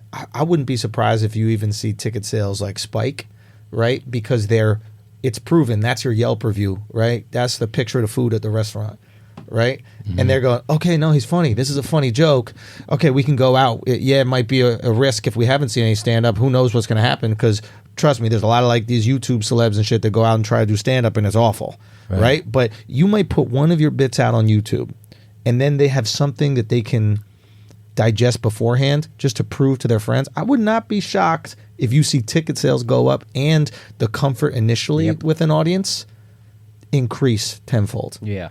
It's like, yeah, we're fine. We're in good hands. Right. Well, I actually, for the first time recently, did that because I've been, pretty much under the radar and not allowing anyone to film it or anything because I'm documenting this whole thing and I want it to kind of be a surprise. And so, yeah, I just recently started putting some stuff out. And what's so fascinating about that game is because it's a live form, it's so interesting because you kind of lose a generation when you see it being filmed, you know what I mean? And you're not there live. It's a trip. Oh, yeah. Comedy is not good. It does not translate to TV well because you lose all tension, right? It's like there isn't the anxiety that the audience has, and that's why like the real good guys can kind of penetrate. I also think the way it's shot is very important, and the sound is very important. I mean, off the pod, we'll sit down and if you want to go over like different ways you can kind of recreate that live feel through video. We could do that. Interesting. But I really think that it would be a cool experiment with you, and I would track your ticket sales once you have a piece out there. Once you have something that they can look for. Because the first thing they're going to do is if you're in a market, they're going to go, oh, he does stand-up? Let me see if I can see it on YouTube. There's one clip of you doing stand-up on YouTube. It's not even stand-up. It's like, I only watch a little bit of it, but it's like you at an award show or something like that. Here's what it might be. And they say it's stand up and it's not. But it's nice. Did you presenting or something like that, right? Yeah, I've done a lot of hosting and presenting and blah blah all that kind of stuff. But I'll never forget it at Just for Laughs. Right. My agent at the time, 2008, said they want you to go host, and I was like, oh, well, I don't do stand up. He goes, no, this is going to be great. He convinced me to do it. I get out there with my boy Brian Callen, who's a great stand-up. Love Brian. Yeah. Brian's a great stand-up, and shout out to the Fire the Kid. There you go, and a great Brian and Brendan Shaw. There you go, and Brian's been a great friend and mentor to me. And 2008, we go out there together, and it's the night before I'm supposed to host this thing, and he goes, you know what? Let's just see what they expect of you. We go to the theater. The theater is bigger than we ever imagined, and the people are leaving. And he says to them, "Hey guys, what do you expected? What are your expectations for Jeremy?" They said, "Well, it's going to be presented live on TV. Jeremy's going to get up and do a quick 20." And he said, and he said, "I'm sorry, a quick 20 stand up." And they said, "Yeah." He goes, "Oh no, Jeremy's never done stand up." And they go, "Oh no, he'll be fine." And he went, imagine a white dude going even whiter. Even whiter. He was it was crazy. And he said, all right, Bubba, we're just going to go to dinner and we're going to talk this through. And the great thing about me is ignorance is bliss. So I really didn't know anything about stand-up then. If I did, now it would have freaked me out because I've been through the game. So he sat me down. It was very brilliant. He said, here's what you're going to do. Tell me a story right now that you think is funny. Tell him a story about taking my mom to the Golden Globes and he said, great. Okay, here's the deal. This is the through line of your 20 minutes. He spoke to me like an actor. Your through line is tell this story, and we're going to create all these obstacles along the way. You're not doing stand-up. He put me at ease. I'm up there on live TV with one night's notice at Just for Laughs. 20 minutes. 20 minutes. And by the way, I had to do 5-minute wraparounds between each comic. 6 comics. That's 30 more minutes. Yeah. I did 50 minutes of stand-up on live TV, and I was dumb enough to do it. Okay? They should have gotten anyone else. But I took every note that he gave me because I'm an actor. Every single note he gave me, and we survived. Yeah. I don't ever want to see it. Right. Believe me, I don't want to see it. But you didn't hear about it, so it wasn't terrible, right? But so and that's out there. So that's like the only thing out there. That's like some thing from 2008 that I literally found out about the night before. That's not fair, right? That's not giving a guy a chance. But fair now, take, yeah. Now you put out a little something. Now we're gonna talk. Let's talk about it after. Let's find like a piece. I'll look at you can tell me something to stand up, even if it's a couple minutes. But that's just what people will see. That's what the club will push out, right, to their email list. Yes. And it's like, oh shit, he really does this. Oh, we got to see this. Yes. Boom. And I would just track sales. See if that makes a difference for you. Because it changed my career, right? Just having something for them to go see. I was like, you know me from the podcast. Why aren't you coming out? No. They need the product proven. Yes. Okay? So. But your stuff does translate because I've seen it. I've even just seen random stuff that they filmed at like the Comedy Cellar of your stuff. Right. Yeah. Like the jumping out of the airplane bit. Right. Yeah. How long did it take you to come up with that? That was pretty quick. Sometimes with stories, like, again, these, like, even with my new hour now, I've only been doing it for a few months, but it's like now it's refined stage. It's like add and refine. So it starts out really fat, and then I start cutting all the fat off of it. You know, so that's my process. It's like, I don't know, Al, how long do you think it was before we were after the last special till I had like good 45, at least 45? Fairly recent, so probably 6 months. No, less. 4 months. Yeah, months. Maybe like 4 till like 45. But it was like, but I don't know. I can kind of produce a lot. It's the refining stage to get it to the place where I really think it can be special. So you're saying you'll get after a bit. It'll inspire you to get after it if you know where you're going to be landing the plane. If I have the ending or if I know where this goes. So in that story, what was your initial ending of that story? It's a great fertile premise. It's brilliant. Yeah, it was like that bit specifically was like I needed something vulnerable in the set because I attack a lot. Okay. So if you attack a lot, you also need to attack yourself and create the vulnerability so they allow you to attack. Right. Now we're really breaking down stand-up. So like every arc within the stand-up set is like if I'm going hard on a group or I'm going hard on other people, I'm being super judgmental, I also need to go hard on myself, and I also need to show that I'm not just this guy who's, pointing fingers. I'm not like one of these people making fun of, actors' outfits on the red carpet. I also make fun of myself. So that joke represented maybe like a 5-minute chunk where it was just all vulnerability, all on me. You could laugh at me because I've been making fun of you guys. So once we're in there, I'm just tapping into the vulnerability of every part of that situation. So you knew by the end you were going to reveal that you needed him, you needed to be held. What if you don't mind me asking? Sure. Build up. What was like the button in your mind when you knew? Okay. So the thing I'm using within the bit is the juxtaposition between the masculinity and machismo and homosexuality. Right. And here I am trying to fight this thing. So the flip is going to be me laying into it. Right. We know that. It's like I love bitches. And once you had that, you're like, I got to do it. Now it's like, how gay can I make myself? Right. I know at the end I'm going to want him to hold me. I'm going to want him inside me. I'm just going to go as far as I possibly can with that. But initially, it's how vulnerable can I make myself and how uncomfortable can I make myself? We're strapped together. The airplane is shaking, so I'm essentially twerking on him or whatever these things. Like, how can I build up all these other things that are going to make this uncomfortable for a dude who's macho? If I'm like a effeminate woke guy, then that's not funny.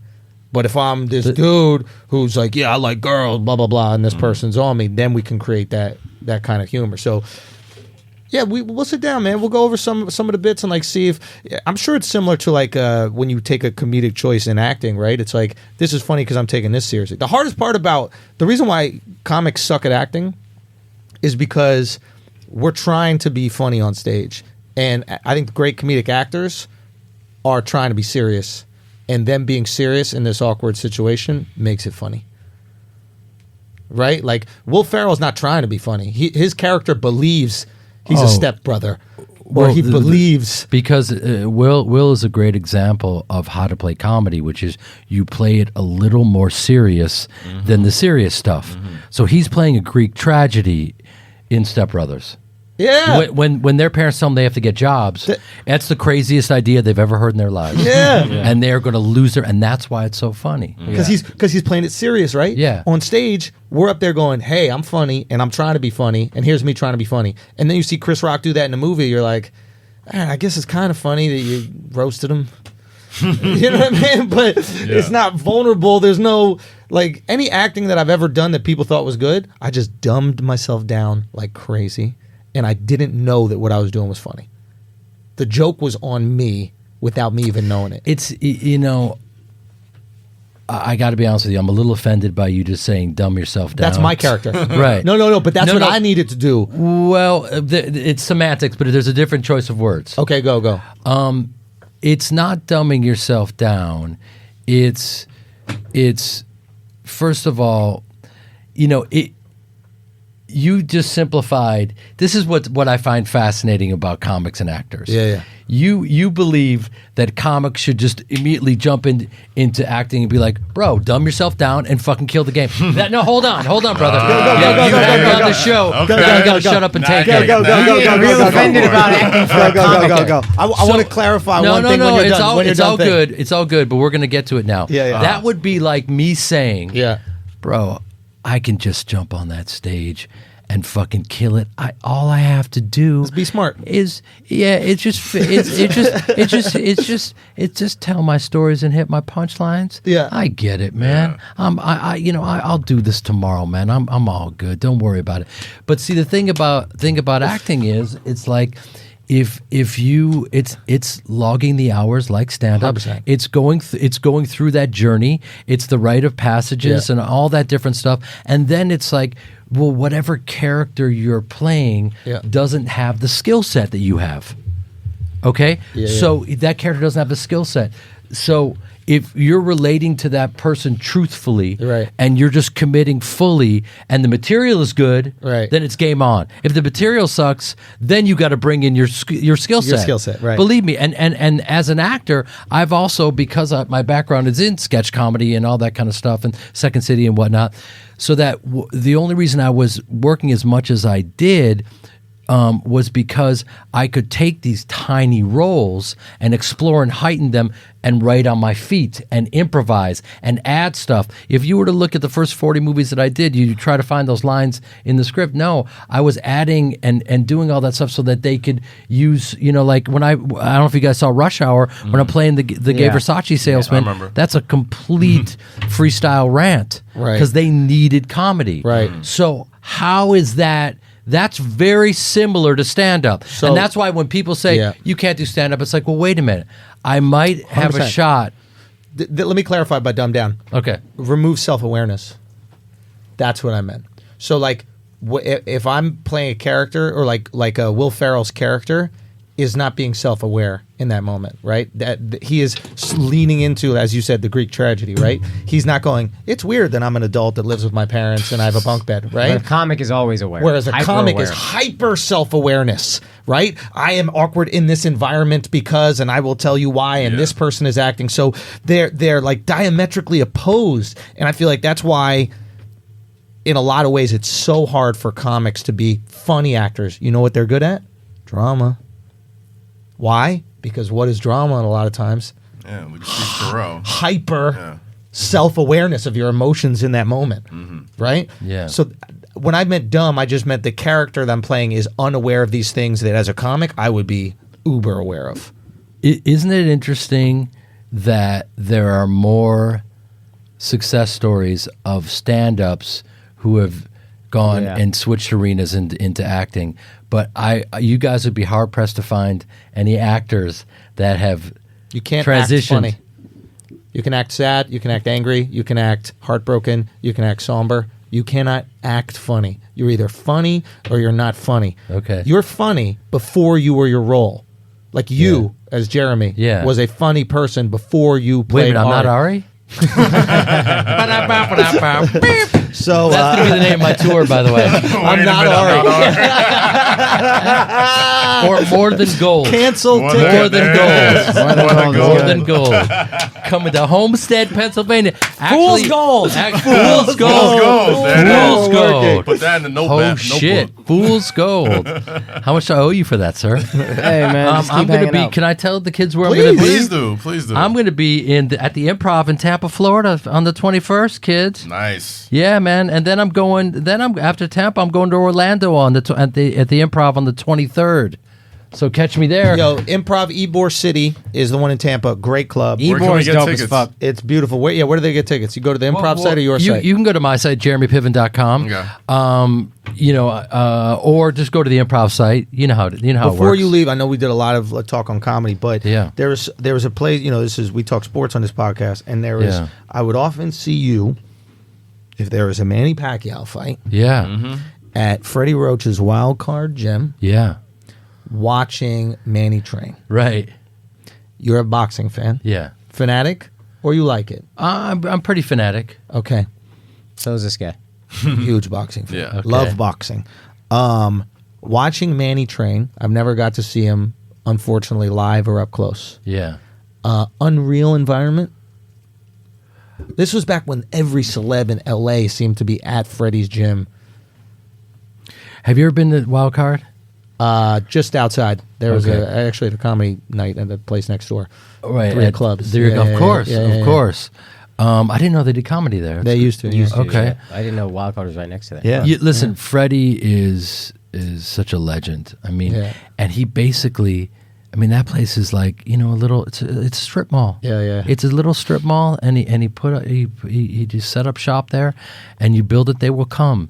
You know, and Manny, you know, walked in his door and Freddie, they've been together ever since, and he's been an incredible mentor. But Manny, you know, you can't until you see that speed in person, you can't imagine. Unreal. But also, like, you know, it's so interesting because he's such a happy, joyous little guy. Yeah. He really is. That's Yeah. him. He's a You nice know, guy. really sweet guy. And what people, they see his frame, and he's so slight and tiny. Take a look at his calves. Unbelievable. Oh, Take yeah, a look yeah. at where Been his nuts in there, power yeah. comes I from. played Yeah. basketball with him one time. What? He came Yeah. to Terminal 23 Loves when it was still basketball. open. Big hoops guy. Yeah. Not the best ball player, but like he's so explosive. Yeah, he can Yeah. fucking His grab form rim is at terrible, yeah. but like he would got- just fucking yeah. just explode like left to right and jumping and shit. And he's like so small, but like the Cavs, absolutely tons of explosiveness. Over Unreal athleticism. Mm-hmm. Yeah, and the hand speed is just absurd up close, or what? Yeah, it's crazy. You know, I mean, his angles that he creates. You know, listen, there's no excuse. But when he fought Mayweather, his shoulders were jacked up. Oh, really? Oh, yeah, that's a fact. So there was rumors about that he needed shoulder surgery. He needed shoulder surgery, and you know, we can go really deep on this. And he was working with a guy named Alex Ariza, and Alex is great. Alex is great with. Ariza got a little, you know. He had a little heat on him. Ariza got a little heat on him for steroids. All right. Well, you know, first of all, why am I wearing that belt buckle? But anyway, I digress. Yeah. So Alex, you know, we won't talk about scandals or any of that stuff. Talk about it. But no, I don't know anything about okay. it. I just know that Alex is really great. The reason I started working with him because I watched him work with Manny's shoulders, and he's really great at working shoulders. You know what I mean? And he was doing a great job with Manny, and then they parted ways. And you know, Didn't Floyd hire him for that fight? say that again. I think Floyd hired him for that fight. Yeah. Yeah. Indeed. A lot of stuff that like people didn't talk about. There's some major stuff behind that. What else? Well, I mean, that's heavy. That's really heavy. Yeah. You know what I mean? Anyway, so Manny. Yeah, but so Floyd's I always dad trained Oscar De La Hoya when he fought Floyd. Right, but there's a specific reason why Floyd hires Ariza away from Manny and that. What's Right. the reason? I mean, the argument was that, you know, Ariza might have been giving Manny the juice. Yeah. Okay. I mean, look, all I know is that Manny's one of those guys where we wanted to see that fight Yep. with Mayweather, and there was a much better version of Manny that would have been a more interesting fight. And now, after he had the shoulder surgery, and now you're seeing him, you know, pull off these great fights, which is what he was capable of. Right. And he's taking control of his life, and he's cleaner and all this kind of stuff. He's a 40-year-old dude, but you know, he's a young 40. Right. So it's going to be He's an interesting. Asian 40. An Asian right. 40. That shit is on there. 28. Yeah, There you They're go. young, they're young up until they're 80 and they have like a long fucking beard like Mortal Kombat or something. They're just floating above temple steps in That's the right. lotus position. That's right, man. Well, dude, man, I appreciate you so much thank you coming so by. much. Thank man. you for having me. I Thank you for appreciate coming, it. bro. Yeah, I'll hit you Appreciate up later, and then we'll talk more. Maybe we'll hit some clubs, but I would yeah, love let's that. get I some would love stuff that. out, man. I would Glad love that. you're here, man. Thank you. Hey. Thank you guys. The I legend. appreciate it. Yes, sir. Thank you so much, brother.